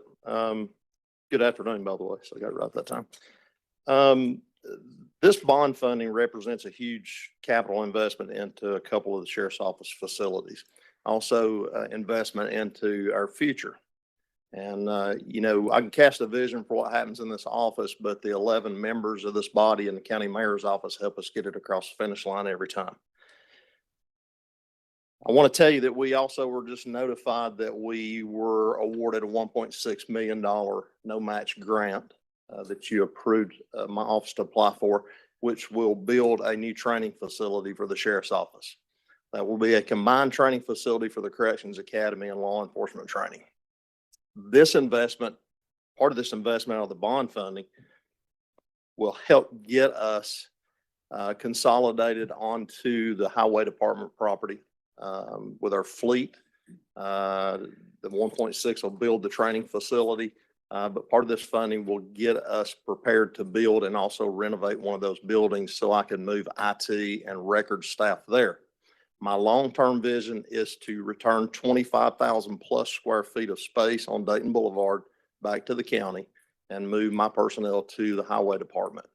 Now, we have reduced staffing in the sheriff's office in a lot of places.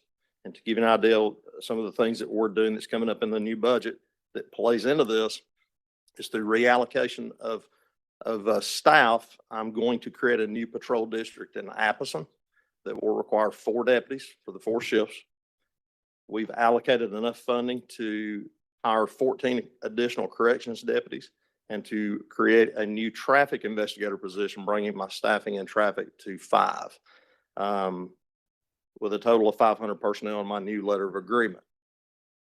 I could not do what I'm doing without this body, and this bond funding pushes us toward the finish line on the construction of the new training facility, but also getting the current highway department building that we're using for a training facility ready for my IT staff and my records personnel.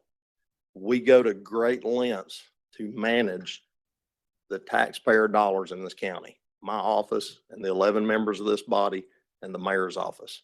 And we're proud to show that every day in what we do in spending that money and coming before you and giving you the vision of how we will do that. So. Thank you, sir. Commissioner Graham? Sheriff, thank you. That's awesome. My question is for Lee, though. Is that all right, Mr. Chairman? Please. Is this part of the $260 million bond that we just did, or is this another bond that we have already acquired? No, this is part of the 2024A bond issue. So that's the 260. Yes, sir. All right. Thank you. Thank you, Mr. Chairman. See no further lights? Roll call, please. Commissioner Baker, Yes. Commissioner Beck, Yes. Commissioner Chauncey, Yes. Commissioner Eversol. Yes. Commissioner Graham, Yes. Commissioner Helton, Yes. Dr. Highlander. Yeah. Dr. Mackey, Yes. Commissioner Sharp. Yes. Commissioner Shipley. Chairman Smith. Yes. 126-14 passes. Madam Clerk, 126-15, please.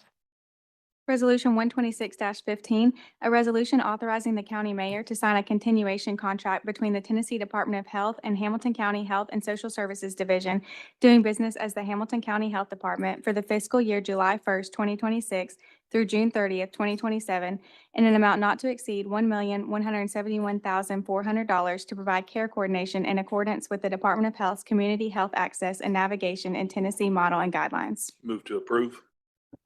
Got a motion by Commissioner Hilton, second by Commissioner Beck. No lights. Roll call, please. Commissioner Baker, Yes.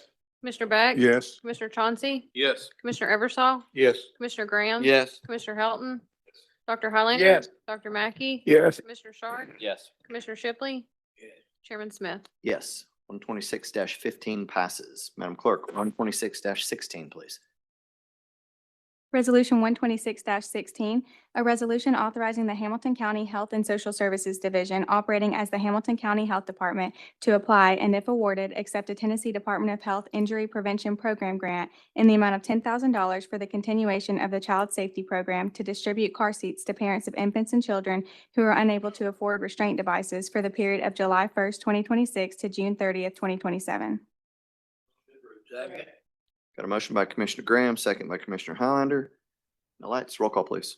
Commissioner Baker. Yes. Commissioner Beck, Commissioner Chauncey, Yes. Commissioner Eversol. Yes. Commissioner Graham, Yes. Commissioner Helton. Dr. Highlander. Yes. Dr. Mackey. Yes. Commissioner Sharp. Yes. Commissioner Shipley. Chairman Smith. Yes. 126-16 passes. Madam Clerk, 126-17, please. Resolution 126-17, a resolution authorizing the county mayor to enter into and execute a waiver of right of reversion as to specific property improvements and owner document relative to property located at 4609 Resource Drive in the Bonnie Oaks Industrial and Office Park. As well, the commission. Got a motion to approve by Commissioner Chauncey, second by Commissioner Beck. And I've got a few lights. Commissioner Graham, starting with you, sir. Thank you. Todd, can you explain why would we give up our right of reversion? So, and you see these quite often. The right of reversion only lasted for about 2 years after they purchased the property, but it's still on their deed. And so what happens in most of these industrial park developments are to make sure that someone doesn't come and buy property from us at a lower rate to create jobs and build industry. We put a right of reversion that they have to start construction within a year. They have to finish construction within about 3 years.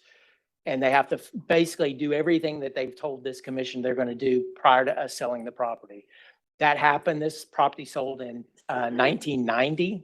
All the improvements have been made. What we see typically is when they get to a point to where they get ready to sell it, the title attorneys that are going through their warranties see a right of reversion on there, and they're asking And so they ask us to waive it because all the conditions have been met. And so we're doing it because they fulfilled everything that they fulfilled all the commitments they made to the county when they purchased the property. So we bring it up, and we've done it on most of our properties where they've asked for resale. So the right of reversion basically had an exit clause or a sunset clause that we're just doing the paperwork on right now? Yeah, I think that's a good way to characterize it. Yes, the commitment was, all construction in accordance with the building must begin within 1 year, must be completed within 2 years. So there's a lot of things relative to that. So yes, all those commitments have been made.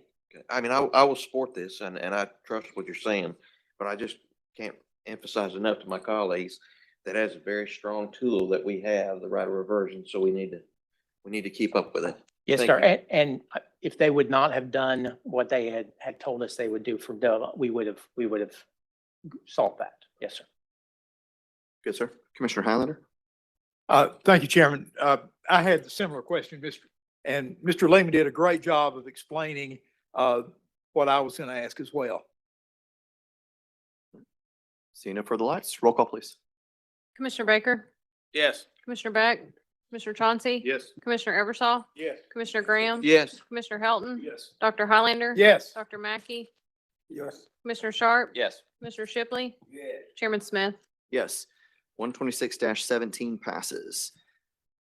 That completes our, I see like Commissioner Eversol. Well, let me do this part first. That completes all of our regular items to go over. We'll be moving into announcements, but before we do, Commissioner Eversol. Yes, sir. Thank you, Chairman. I brought up to this body back in October and appreciate graciously this body approving 11-0, trying moving our meeting times from the mornings to the afternoons. Had I guess a huge request of the general public. And I hear remarks going on now, but I've got, I continued even earlier today, showing our deputy clerk a stack of emails that I was responding to which that I would say there's no doubt at least 20 that I received in the last 2 weeks, either emails or calls to the office here. And Patricia, you graciously, your team prints them off for me so I can respond to them. So appreciate that. That the general public still wants us to look at our times. And I know we made a decision before the holidays to extend that period because of meeting our mandated reporting. And I'd like to have a discussion about what does that future look like? Because is that something that's, I personally think we need to look at that. I can't tell you the number of people I get from residents from, I think, almost every district that ask for the change timing. And I'm not going to ask people to stand up that's here just for this meeting because of that. But I'd like some conversation, some dialogue started on it. Commissioner Helton, I see your line, sir. Thank you, Chairman. Commissioner Eversole, when we got to my portion of the announcements, I was going to announce that we're going to have a committee meeting next week to discuss this further and try to come up with a couple of options based on public comment and the input of the commissioners to move forward. Just wanted to weigh in.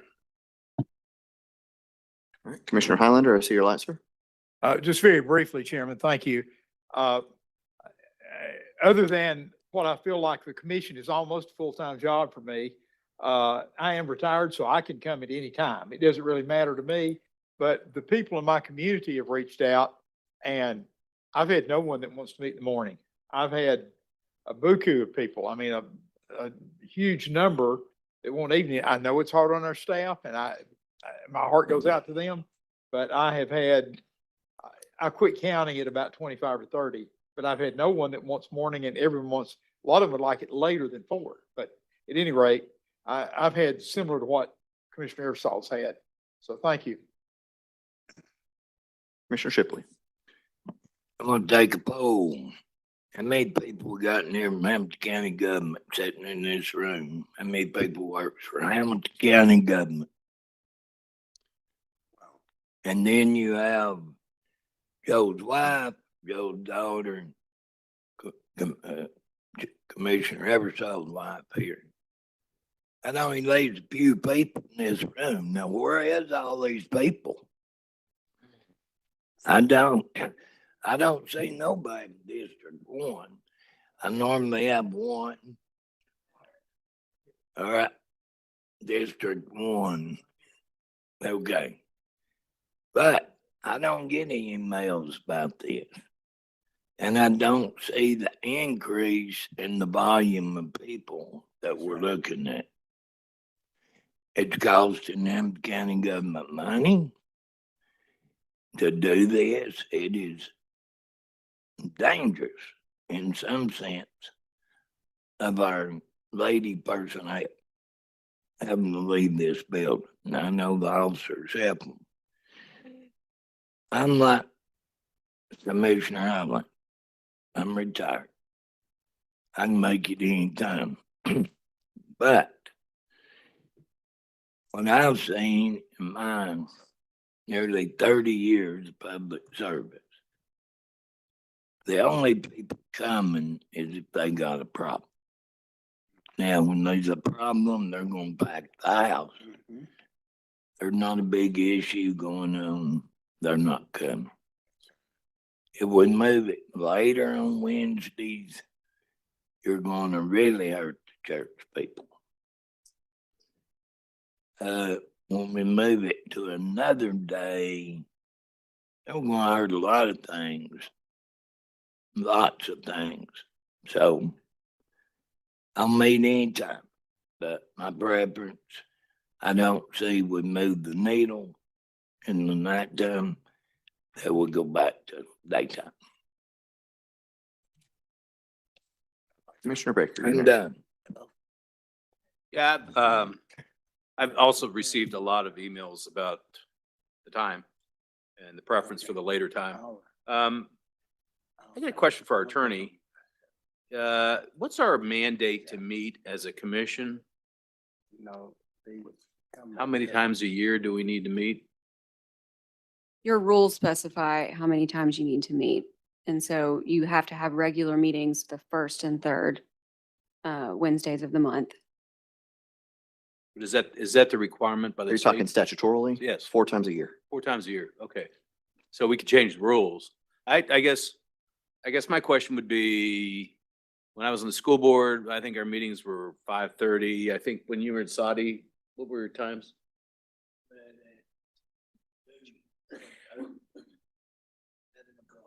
7 p.m. What was your, like, Mike, what was yours on at East Ridge? 6? Yeah, I think Signal's 6:30.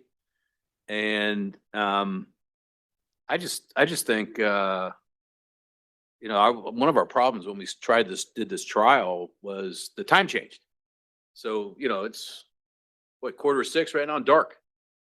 And in the summertime, 5:45 is, I'm going out to play nine holes of golf. So I think that's part of what maybe, just the timing. I mean, we did it when the time changed, and I have no problem with that. I'm just saying the change, huh? Yeah, you can throw in the holidays for sure. I just, I'd like to see us go to twice a month, 5:30. I think I think a decent compromise from where we've been, and it's not as late as the other municipalities are meeting. We could go any day, Tuesday, Thursday, Wednesday. I don't care. I mean, I don't get a lot of flack about Wednesday, but I get that. It's church night. I mean, I go to church on Sundays. I usually don't go Wednesdays, but a lot of people do. So I respect that. Thursday, opposite school board meetings. That might make sense. I know some people have sports then. So I just think we should, I would love to see when your committee meets, just kind of come up with some options, and then we could do rank order. Or I've got a great technique called 1/3 + 1 that works. I teach it in my class. Yeah, there you go. So anyway, but I just, I would like us to be flexible. Everything I've read, I've heard has been people like us starting later. I think this room was full when we began. As people get their topics resolved, they move, they look, they go. I think that's why, I appreciate everyone who's stayed to the end. So thank you for that. I just think we need to show flexibility on our part. Thank you. Commissioner Sharp? Yeah, thank you, Chairman. As it stands right now, when do we need to take action on this? I was saving that for the end, but where we stand right now, we will have to deal with this in recessed meeting next week. If we decide not to go back to 9:30, if we decide to go back to 9:30, no action is necessary because this was set up as a temporary change. So if we do not take action next week in recessed meeting, we will effectively 2 weeks later be back to 9:30 in the morning. Well, I'll go ahead and go on the record saying I think we need to take some form of action. I appreciate our colleagues' initiative to change the time. I too have received a lot of communications about having evening meetings. I understand some people work night shifts. Our colleague from District 9 once mentioned that maybe we alternate agenda meetings in the morning and regular meetings in the evenings. I thought that was an interesting concept, one that I would be willing to entertain. The 2 meetings a month I've been hesitant about, just because I think that allows a whole lot of time to pass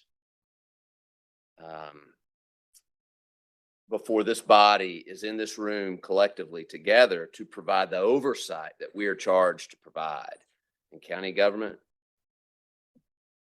I'd be curious though how that would work out. Like if the suggestion is that maybe we would have a regular meeting followed by an agenda meeting, and then 2 weeks later we have another regular meeting to go over to vote on the agenda that we'd discussed previously. I'm not sure how that. I don't like meetings like today, where we have the agenda and vote at the same time. I don't like it. I don't think it's right. And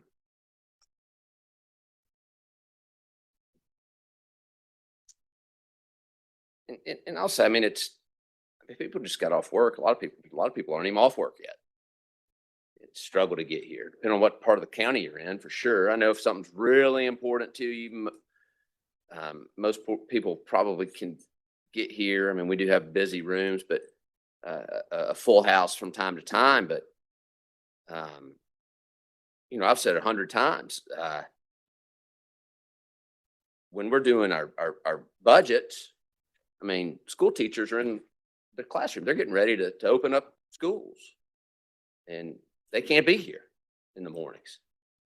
It's one of the largest expenditures that we make annually, is paying probably the largest. 63-ish% of our budget, 80% of which thereabouts goes to their pay. I would like to think they probably would have a lot to say about that. And I think that they should be provided the opportunity to come in here and speak. And for the last 7 budgets I voted on, they have not had that opportunity. I think it's also important to note that this governing body, the Hamilton County Commission, that we all are participating in currently, right? These aren't our seats. These are the community's seats. We've just been selected to represent them. As a young man growing up, I often found it very frustrating that those of us that had to go to work every day from 9 to 5 or 8 to 6, most days for me, could not participate. Unless you're independently wealthy, what's the point of really getting engaged in the process? Because you had to go to work. I think evening meetings provides opportunity for more people to be engaged in the process as a whole, not just in the audience. And I think that that's something that we should offer to our community as well. There's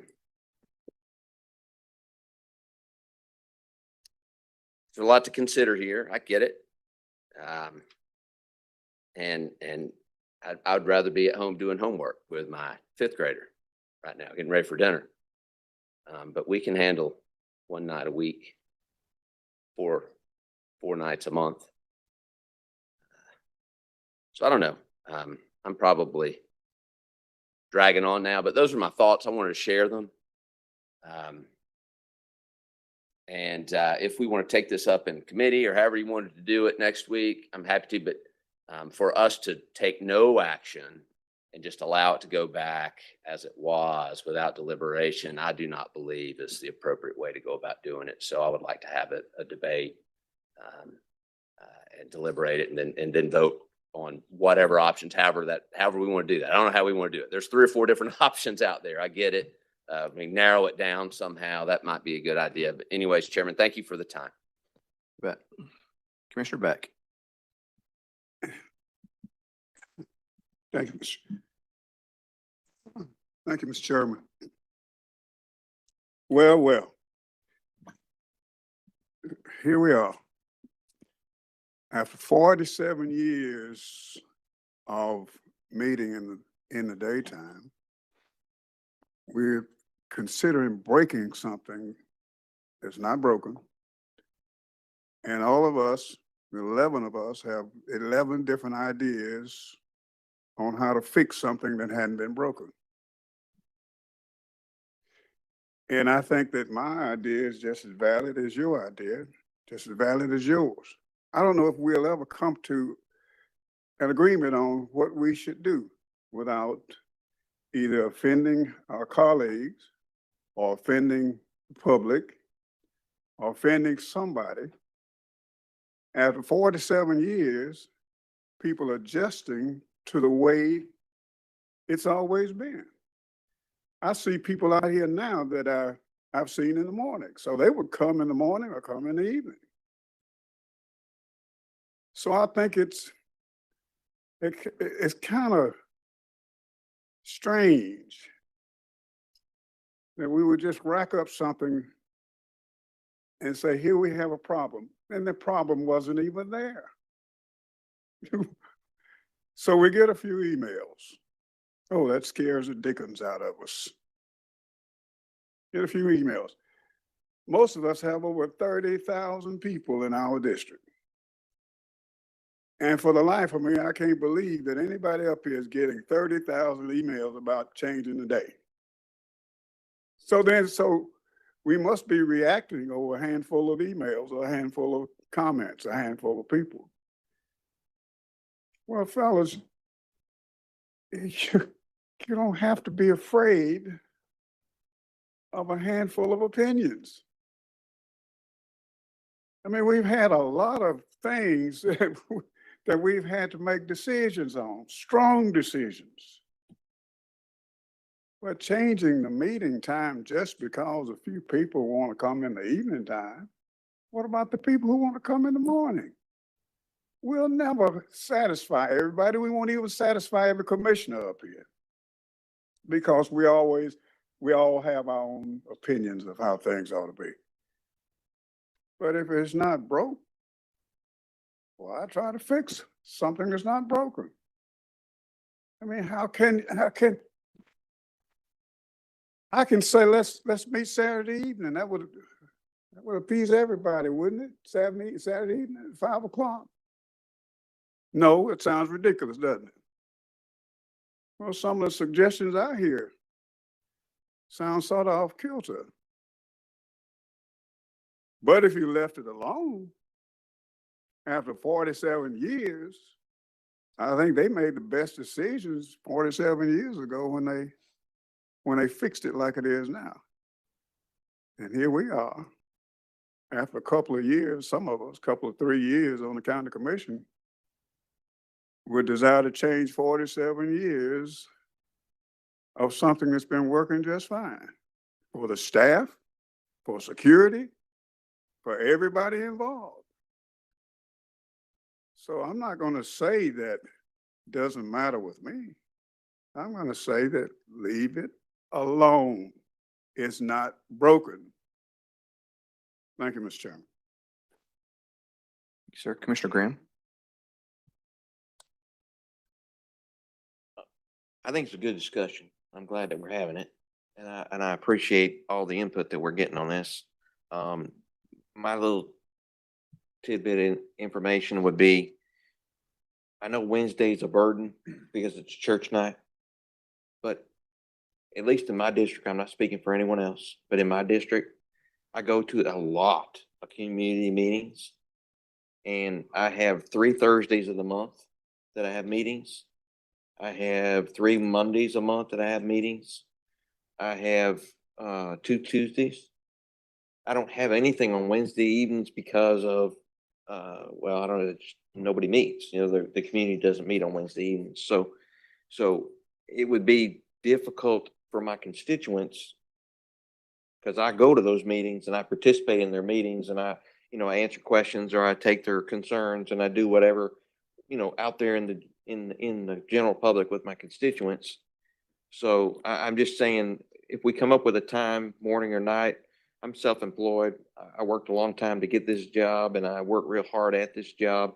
So I'll do whatever you all want to do time-wise, but I'm asking you not to change the day, because I need those Thursdays, and I need those Tuesdays, and a couple of Mondays. I mean, I need those to be in my community, to hear their concerns and to talk about their issues.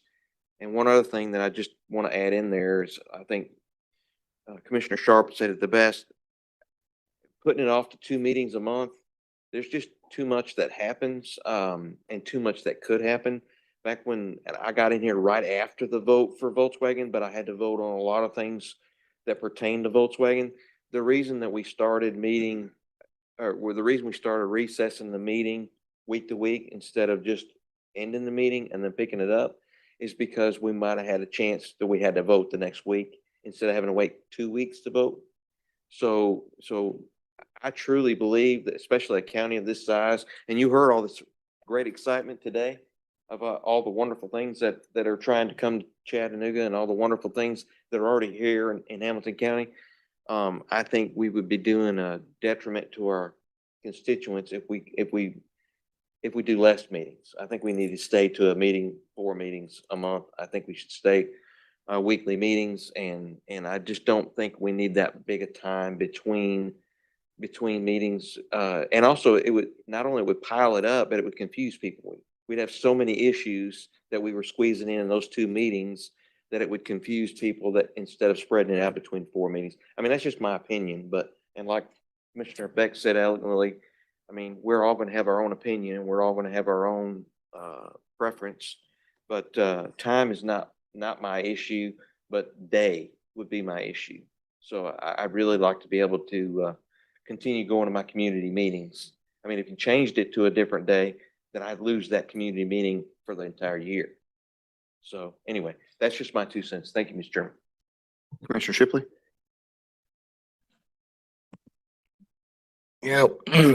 We've had conversations amongst, ourselves for the last month about how we could resolve this. One of them's been that we can leave it on Wednesday morning.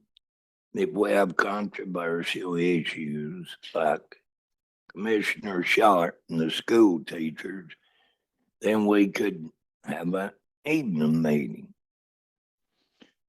But we go back to Wednesdays, just like Commissioner Beck said. We don't change the day. We still have 4 meetings a month. So we go to these scattered meetings, I'm afraid it'll hurt the entire commission process. But I'm not seeing the evidence. I mean, if we had a packed house here, I'd be in agreement. I'm not seeing anything. In the last several meetings, when the Enterprise South deal was over, the people left, there was nobody left here but the guards and the staff. There's 370,000 people in them counties. That population there close. We should have a bigger crowd. So, Commissioner Highlander? Thank you, Chairman. Let me just say, gentlemen, no matter what we decide, I'm going to be friends with each and every one of you. We have differences of opinion, and we try to do that. But I am thankful that we all try to get along and try to meet the needs of our citizens. I have had, Chairman, I'd like to ask a question of you, sir, and I think I have an understanding, but some of my constituents have asked this. They said, in the past, they have been able to talk at both the agenda session and the voting session. But correct me if I'm wrong, what the law requires is that citizens must be allowed to express their opinion before a vote is taken. Am I correct on that? It's during meetings where actions are taken. That is correct. Okay, so that's why the statements were made that I just wanted to clarify that publicly and on the record. Yes, so it's So- regular meetings and recess meetings. Whether, no matter what we do on this, it's at the regular meetings and the recess meetings is when Correct. it's to be allowed. Okay, so, I think sometimes people have given leeway in the past for agenda sessions, but that's not the state requirement. Correct. Okay, so that was my understanding, but I want to clarify that for the public, for some of my constituents that had the question. So, okay, thank you very much. Commissioner Eversole. No, Commissioner Eversole turned his light off. Commissioner Shipley, back to you, sir. I'm not done yet. Okay. So, No. I think we could kind of look at each other around the room here and see where we're at for next week. I know some ain't spoke up, but like I said, I can meet anytime. Don't matter. Got more time than got anything anymore. But if we were doing something that helped people, I can understand it. But we're not doing anything. We're not moving a needle. We're not seeing people where. So, county attorney, question for you. At any time during the year, we had a issue that was controversial to bring more people in, the chairman can call a special call meeting at any given time, correct? Yes. That's it. Commissioner Hilton. Thank you. I kind of want to close out this discussion if y'all are ready for it, but I just want to give a little food for thought ahead of next week, ahead of committee meeting. The cost of running these evening meetings, we've loosely quantified them. It's not really material to a budget of our size. It's $1,600 or $1,700 a session. If we can get more public in here, I think that's immaterial.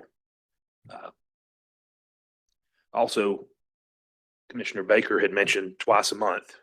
I want to point out that all of our peer counties do meetings either one time or 2 times a month. All of them are larger than us considerably, except for Rutherford and Montgomery. They're slightly smaller. Williamson is slightly smaller also. They get their business done in 2 sessions. I'm not saying that's right or wrong. This is just food for thought. Also, if we as a body choose not to continue these evening meetings, we do have the latitude to call special sessions for budget, to accommodate our teachers, to accommodate other county employees, not just teachers. There's thousands of other people who work for the county who can't be here during our meetings during the day because they're working, paving our roads or patrolling the streets or taking care of people who are sick. We have lots of options. Let's think on them, listen to our constituents, and come here next week and create some kind of solution that we can live with and that'll serve the people. It's been a good discussion. I really appreciate all of you. Thank you. Thank you. Commissioner Graham, I see your light back. Yeah, I'm sorry, and I didn't realize, I just didn't want the general public to think that we got the agenda and then we start voting. I mean, we get the agenda by law 48 hours before our agenda session, but then it's Wednesday to Wednesday. So we have our agenda, we have the issues that we're going to be voting on in the voting session for 10 days. We have 10 days with that resolution and 10 days, well, 8 days of it from a meeting to meeting, but 10 days that's gone public because it's on our website and it's in our hands. So we have 10 days for constituents to reach out and talk to us and, you know, tell us what they think one way or the other. So I didn't want anybody to think that we just rush through these resolutions, you know, they're just brought to us when we vote. There's plenty of time for the general public to pay attention, give us their input, and then vote. So 10 days is a long time to have that resolution. Still don't think we should shorten the meetings. I think we should still do 4 a month, but I'm just wanting to say that those agendas are out there. Thank you. All right. Thank you, sir. No more lights on this topic, but due to the timing, we don't have to take action and it rolls back to 9:30. I heard a number of my colleagues talk about different opportunities, some to leave it at 9:30. I believe we should take action, just like we did to change the time. So, Madam Attorney, if you would, please have a resolution placed on our recessed agenda for next week. It will be to determine times that this body will be meeting moving forward. We will try to come to either a consensus or a number of different options to consider during Commissioner Hilton's meeting, committee meeting next week. And that is what we will discuss when we get into recessed meeting next week. And if there are multiple options, we can vote on multiple options. Same way we do for nominations. But we do need to make a decision next week during recess. All right, with that, we're moving on. Announcements, Commissioner Shipley. I'll compliment the mayor, his staff, everybody in his office. I can see Matt folks and still left here tonight, but the work's been done with 2 big items today. That's gonna really help Chattanooga go a long way. That's some good work. And I believe one of our young ladies involved in that was Mary Frances Hoots that helped draw up some. So Mary Frances, she did a good job, honey. That's all. Mr. Baker. Okay, hey, so from 2012, I had the pleasure of being on the Hamilton County Board of Education. And this past weekend, I was sorry, I guess it was a week ago, but this past weekend, I got to go to visitation for Janice Boydston. And so she was, it was funny talking to her kids. The one thing that she was a good person, did great work, really involved with Lookout Valley. But we all agreed she was stubborn. And she was, but she always did it for the right reasons. And she was a wonderful person to work with. So I just like to express my gratitude to her and her family for allowing her to be part of Hamilton County for so long. Thank you. Commissioner Mackey is gone. Mr. Beck. No. Commissioner Sharp. Thank you, Chairman. Thank you, Commissioner Baker, for mentioning that. She happened to be a representative from District 6. So I'd like to extend my condolences to her family as well. And other than that, Chairman, I have no announcements. Thank you. Thank you, sir. Commissioner Hilton. Thank you, Chair. January, excuse me, January the 20th, we're going to have a community meeting at East Hamilton High School to discuss a myriad of issues in District 7, from roads to schools to just general questions, general business. I want to invite all of my constituents to come out and enjoy a good discussion. Thank you. Thank you, sir. Commissioner Chauncey. Commissioner Highlander. Thank you. Commissioner Graham, are you going to say something about the legislative meeting we got tomorrow? Okay. Several of us on the Education Committee will be meeting with the school board tomorrow at 11:30 for a luncheon meeting on legislation and And any of you that still want to add to the group can come. Looking forward to working with the school board. As Commissioner Baker, I spent several years on the school board as well. I know we just come through the Christmas and New Year's holidays, but I want to express something's more related to Thanksgiving, I guess. I am so thankful for the citizens of this county that are concerned with what's happening. And I've got, I think those of us on this dais, we are not up here for our own self-aggrandizement. We are here to meet the needs of the people in our community and the whole county. And we have different ideas, as my good friend Commissioner Beck said, we have different concepts, different ideas, but we still are all trying to meet the needs of the citizens of our county. I planned a long overdue knee replacement right after the last commission meeting so I could be here today. And when we had 2 weeks off. And, you know, I had two of my constituents, I had about 10 of my constituents that prayed for me, thought about it, and offered to bring me. 2 of them are sitting here. Gary Bowles and Greg Lewis both offered to bring me here. And, you know, my good friend, Gino Shipley, offered to come across the river from Saudi Daisy and pick me up and bring me down here if I needed to. I got a chance to, I think he was going to take me to the Red Fez Club afterward. I'm not sure, but yeah, you would have come. But I want to thank my constituents, all of them, for the support they've given me, but also want to thank the medical personnel. I know Commissioner Baker's worked with medical personnel in this county, and they've done a great job. My surgeon, Dr. Tim Ballard, did a great job on me. I'm ready to kick for the Titans, I think, next year. And but I appreciate all that, and thanks to all the citizens for what they've done. And I'm looking forward to working with you, whether it's at 9:30 in the morning or 5 or 5:30 in the evening. I'm looking forward to 2026 working with each one of you 10 gentlemen. Thank you. Commissioner Eversole. Yeah, thank you, Chairman. Real quick, new year started. I have to say, not to brag, but to make sure keeping in touch with constituents, because I think that's important. I think that's my job, is to keep in touch with the constituents, and through right before the holidays. And there's a couple back there that can probably attest to this, but we've had, I think, for District 10 and 9, and most of them, we've had 30 plus meetings, community meetings, and I'm proud of that. Listening to constituents. I do have coming up Coffee with the Commish this month, to where I'm going to be buying coffee for anybody that wants to show up and just chat, fellowship. Sure, bring your coffee.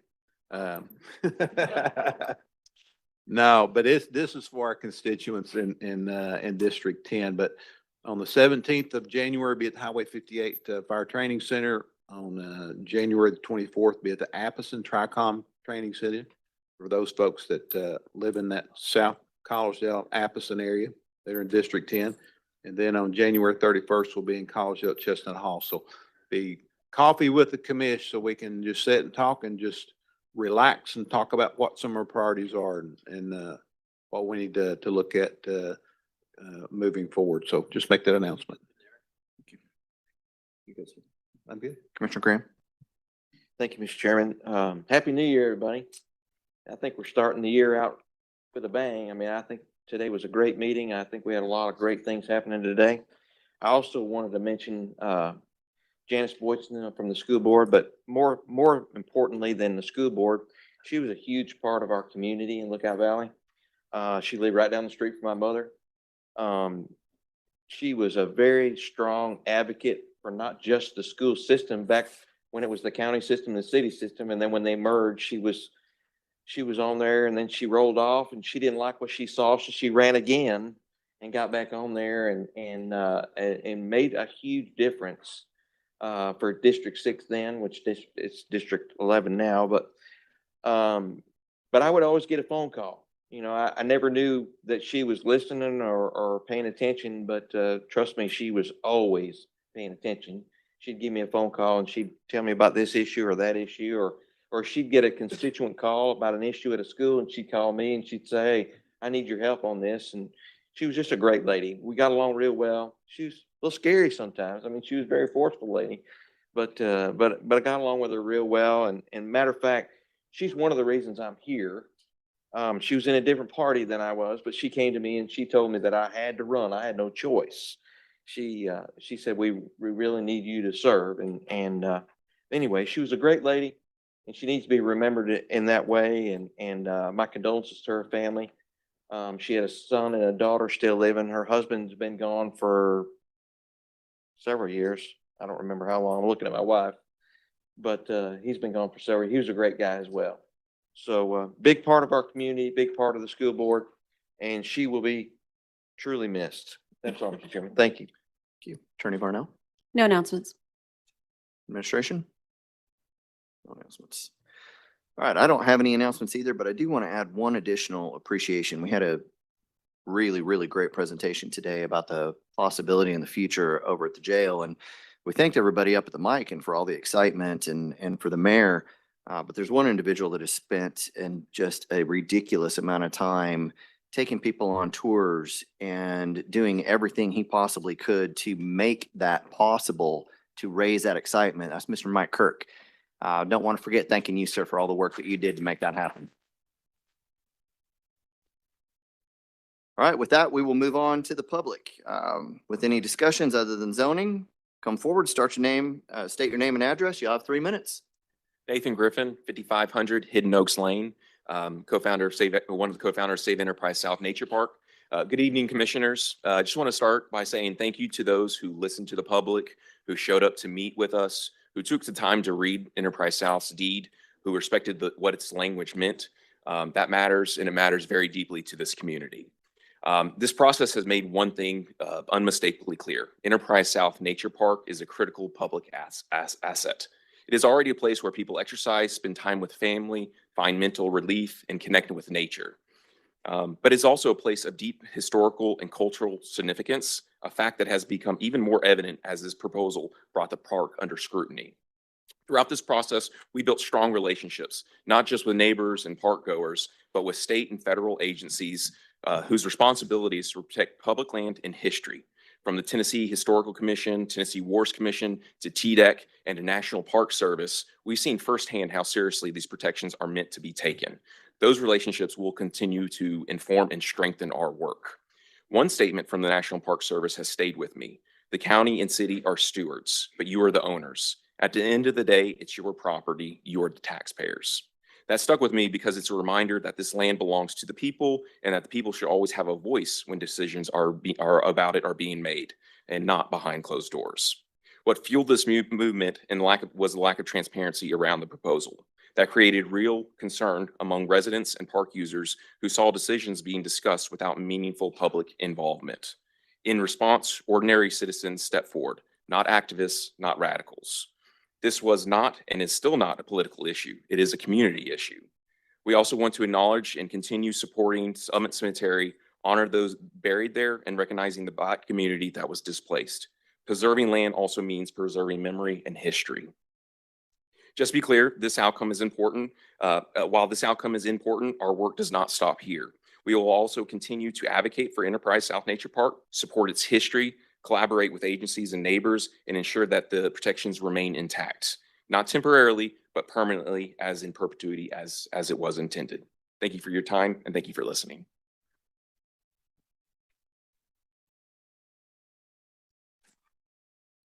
Melissa Ray, 4006 Dearmont Court. Good evening, commissioners. It's really good to see you guys again. Hope everybody had a good holiday. You'll be glad to know I'm not here because I have a problem this time. Today I'm celebrating. I am celebrating my daughter's birthday. She is 2 years old today. Shout out to Simone. And I'm celebrating our community's win in retaining protections at Enterprise South Nature Park. We did it. You did it. We are so grateful for everyone who volunteered their time, their energy, their expertise, their funds, their advice, who muddied their shoes to walk with us at the park. We live in an amazing community with amazing people.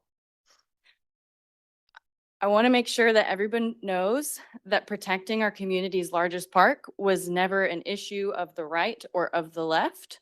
And honestly, after doing all of this work, I'm not entirely sure that the left and right exist at the local level. Everyone I've spoken with and who has been a part of this effort has been a complex person, a community member, a new friend who cares about the park and the people who they share it with. I'm celebrating all of that, and we are not done. Save ESNP will continue moving forward with the following objectives. I think Nathan already touched on a few of them. Protection and restoration of Old Summit Cemetery, documentation and interpretation of Civil War era artifacts and earthworks, ecological survey of the parkland, educational and interpretive programming that will be informed by all of those previous efforts, as well as continued recreation and community events. We have a litter pickup with the Conservation Kid on January 24th from 1 to 3, if anyone wants to come, as well as exploration of additional mechanisms of protection. So we ensure these protections remain forever. And we will continue to ensure that Hilltop Extension does not interfere with park protections or cemetery preservation. We are grateful for the county's decision yesterday. We are so grateful for those of you on the commission who met with us, who came out to the park, Dr. Highlander, Commissioner Eversole, Commissioner Sharp. Yet again, Greg Vital has been a huge champion for conservation for our community. And we thank Congressman Chuck Fleischman for meeting with us and taking the time to really listen and engage with community members. We look forward to continuing and expanding our relationships with a growing network of local organizations who have become partners and friends. And we are so grateful for each and every one of you who stood up and said something. Thank you.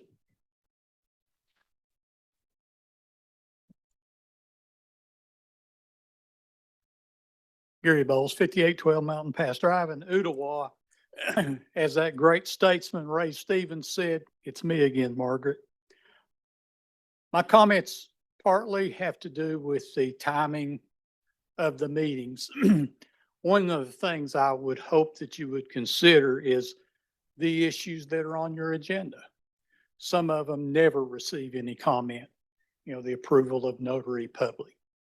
That comes up every meeting, never a comment by anybody. Donations from some commissioners' travel funds to a school. That never, hardly ever gets any discussion from the public. You discuss it among the dais as to who's getting it or whatever, but the public never discusses that.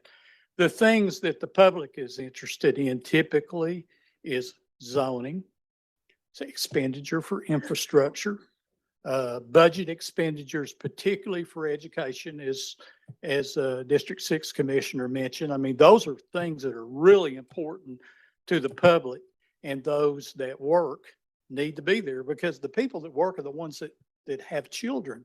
I'm an old man. I have grandchildren, 10 and 1 on the way. So I'm interested in schools, but I can come anytime. I'm retired. So I would just ask you to take into account the timing of the meeting and what's on the agenda. If it's a bunch of stuff that's you're pretty sure is not going to be controversial, then I don't care if it's at 9:30 in the morning or whatever. I probably wouldn't be here anyway for it. But if it's those other type things that I mentioned, and I'm sure there's others that I missed, those are the things that you need to have at a time when working people can come. I can come anytime. The last thing I'd like to leave you with going into the new year is I'd like to see less partisanship and more good for our communities. And I speak that to all of us, no matter what party we're affiliated with. Thank you.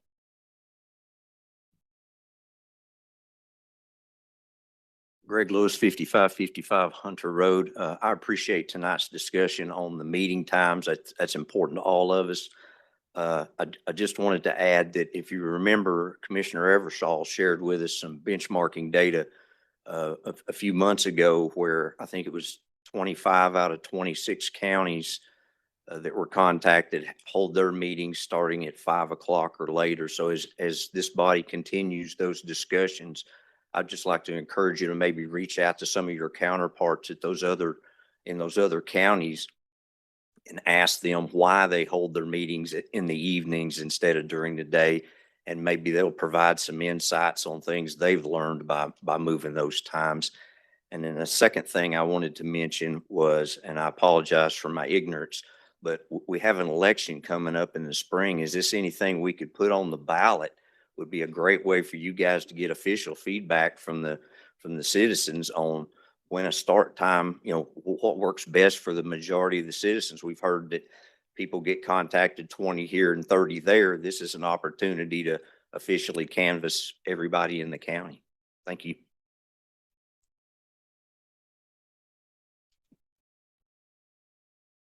Good afternoon to the county commission. Hi, my name is Antonio Boston, 2805 North Chamberlain, Channel, Tennessee, 3746. Half of y'all know me in this county. I'm one of your big bail bondsmen here. I own one of the biggest, largest transportation companies here in Hamilton County. But recently, I've been buying a lot of property in Hamilton County. Lately, I've been on some property over on 800 block of Roanoke Avenue. I'm a young black man in the community, grew up in public school, and I'm planning to buy half of Chattanooga. I've been successful so far, buying in my neighborhood, buying in the Brainerd area. I'm going to start buying in East Brainerd, but I bought something from the auction, and I won the bid through the county. I gave him half of my money, then I went back and gave him the rest of my money. I got the receipts where I got all the documents where I won the property. The county reached out to me last week and told me they cannot sell me the property because they shouldn't have put it in on advertising on the internet. They shouldn't have sold the property. But I won the property and I bought it and I cleared the property off. Now the county don't want to give me a deed to my property, and I'm not gonna let it go. I don't want the money back. It ain't about money to me. I'm gonna make that. But the problem is I'm building in my community to build better housing for people who can't afford affordable housing. So I don't know, the county need to come up with something. I don't want my money back. I want deed to my property, and we need to move forward. And the county need to see who made the mistake, because they said it's the first time it's ever happened, and I don't want it to happen to nobody else. That's why I'm standing up. We can go to court about it, whatever. But I do want the county to reach out. I need a deed to my property if I can build a homeowner for a family that's homeless. We got too many homeless people downtown. Nobody's doing nothing about it. I'm not gonna talk about it. I'm gonna be about it. I'm gonna buy property and build on it and get somebody somewhere to live. Thank you. Commissioner Beck, do you have a comment? Yes. Excuse me. Mr. Chairman, I just wonder if that's an issue that our attorney should look into.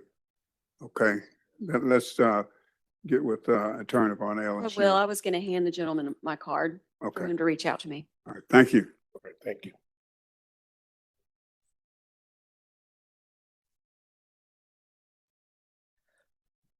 Okay, good evening.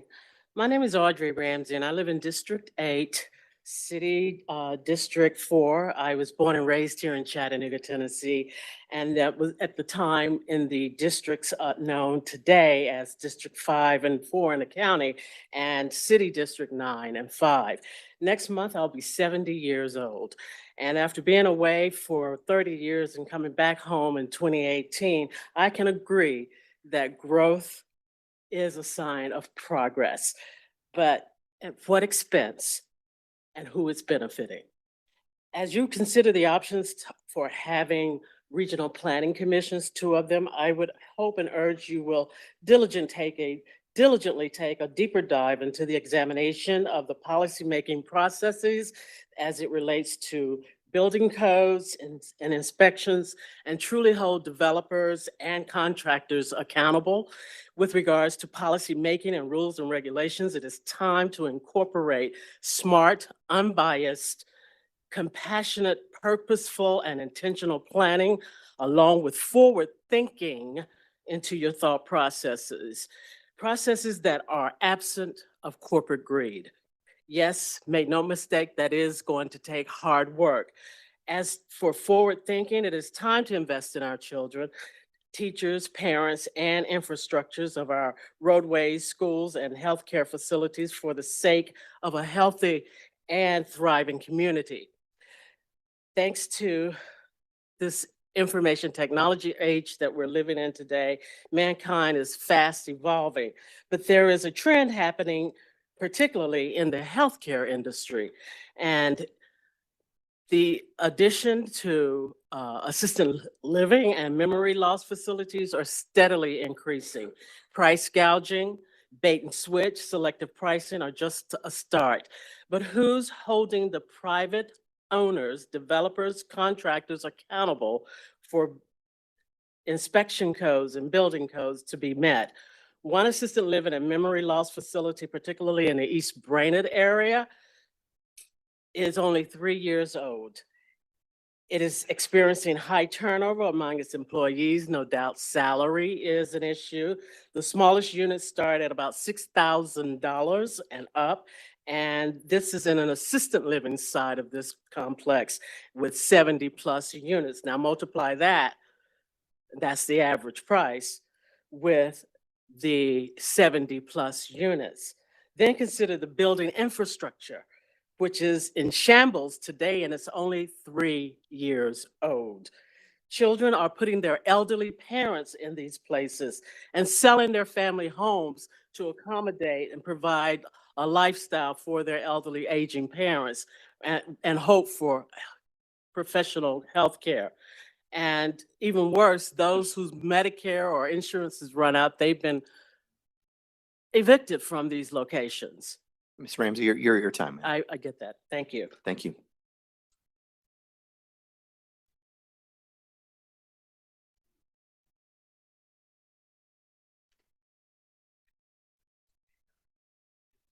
There is. Thank you. You want to give it? Commissioner Graham? I just wanted to say that it was mentioned a minute ago that no one's doing anything for the homeless. And the city of Chattanooga has got a homeless coalition. They spend a lot of time, a lot of money, and a lot of effort to help the homeless all over the county and all over the city. And they do an excellent job. And they do an excellent job of placing people in homes and getting the food they need and getting them a phone and getting them everything they need. So I didn't want to disparage the city of Chattanooga for all their hard work that they do with the homeless in our communities. Thank you. All right. Thank you, sir. No other business, no other lights, nobody else standing. We'll be in recess until January 14th at 4 p.m.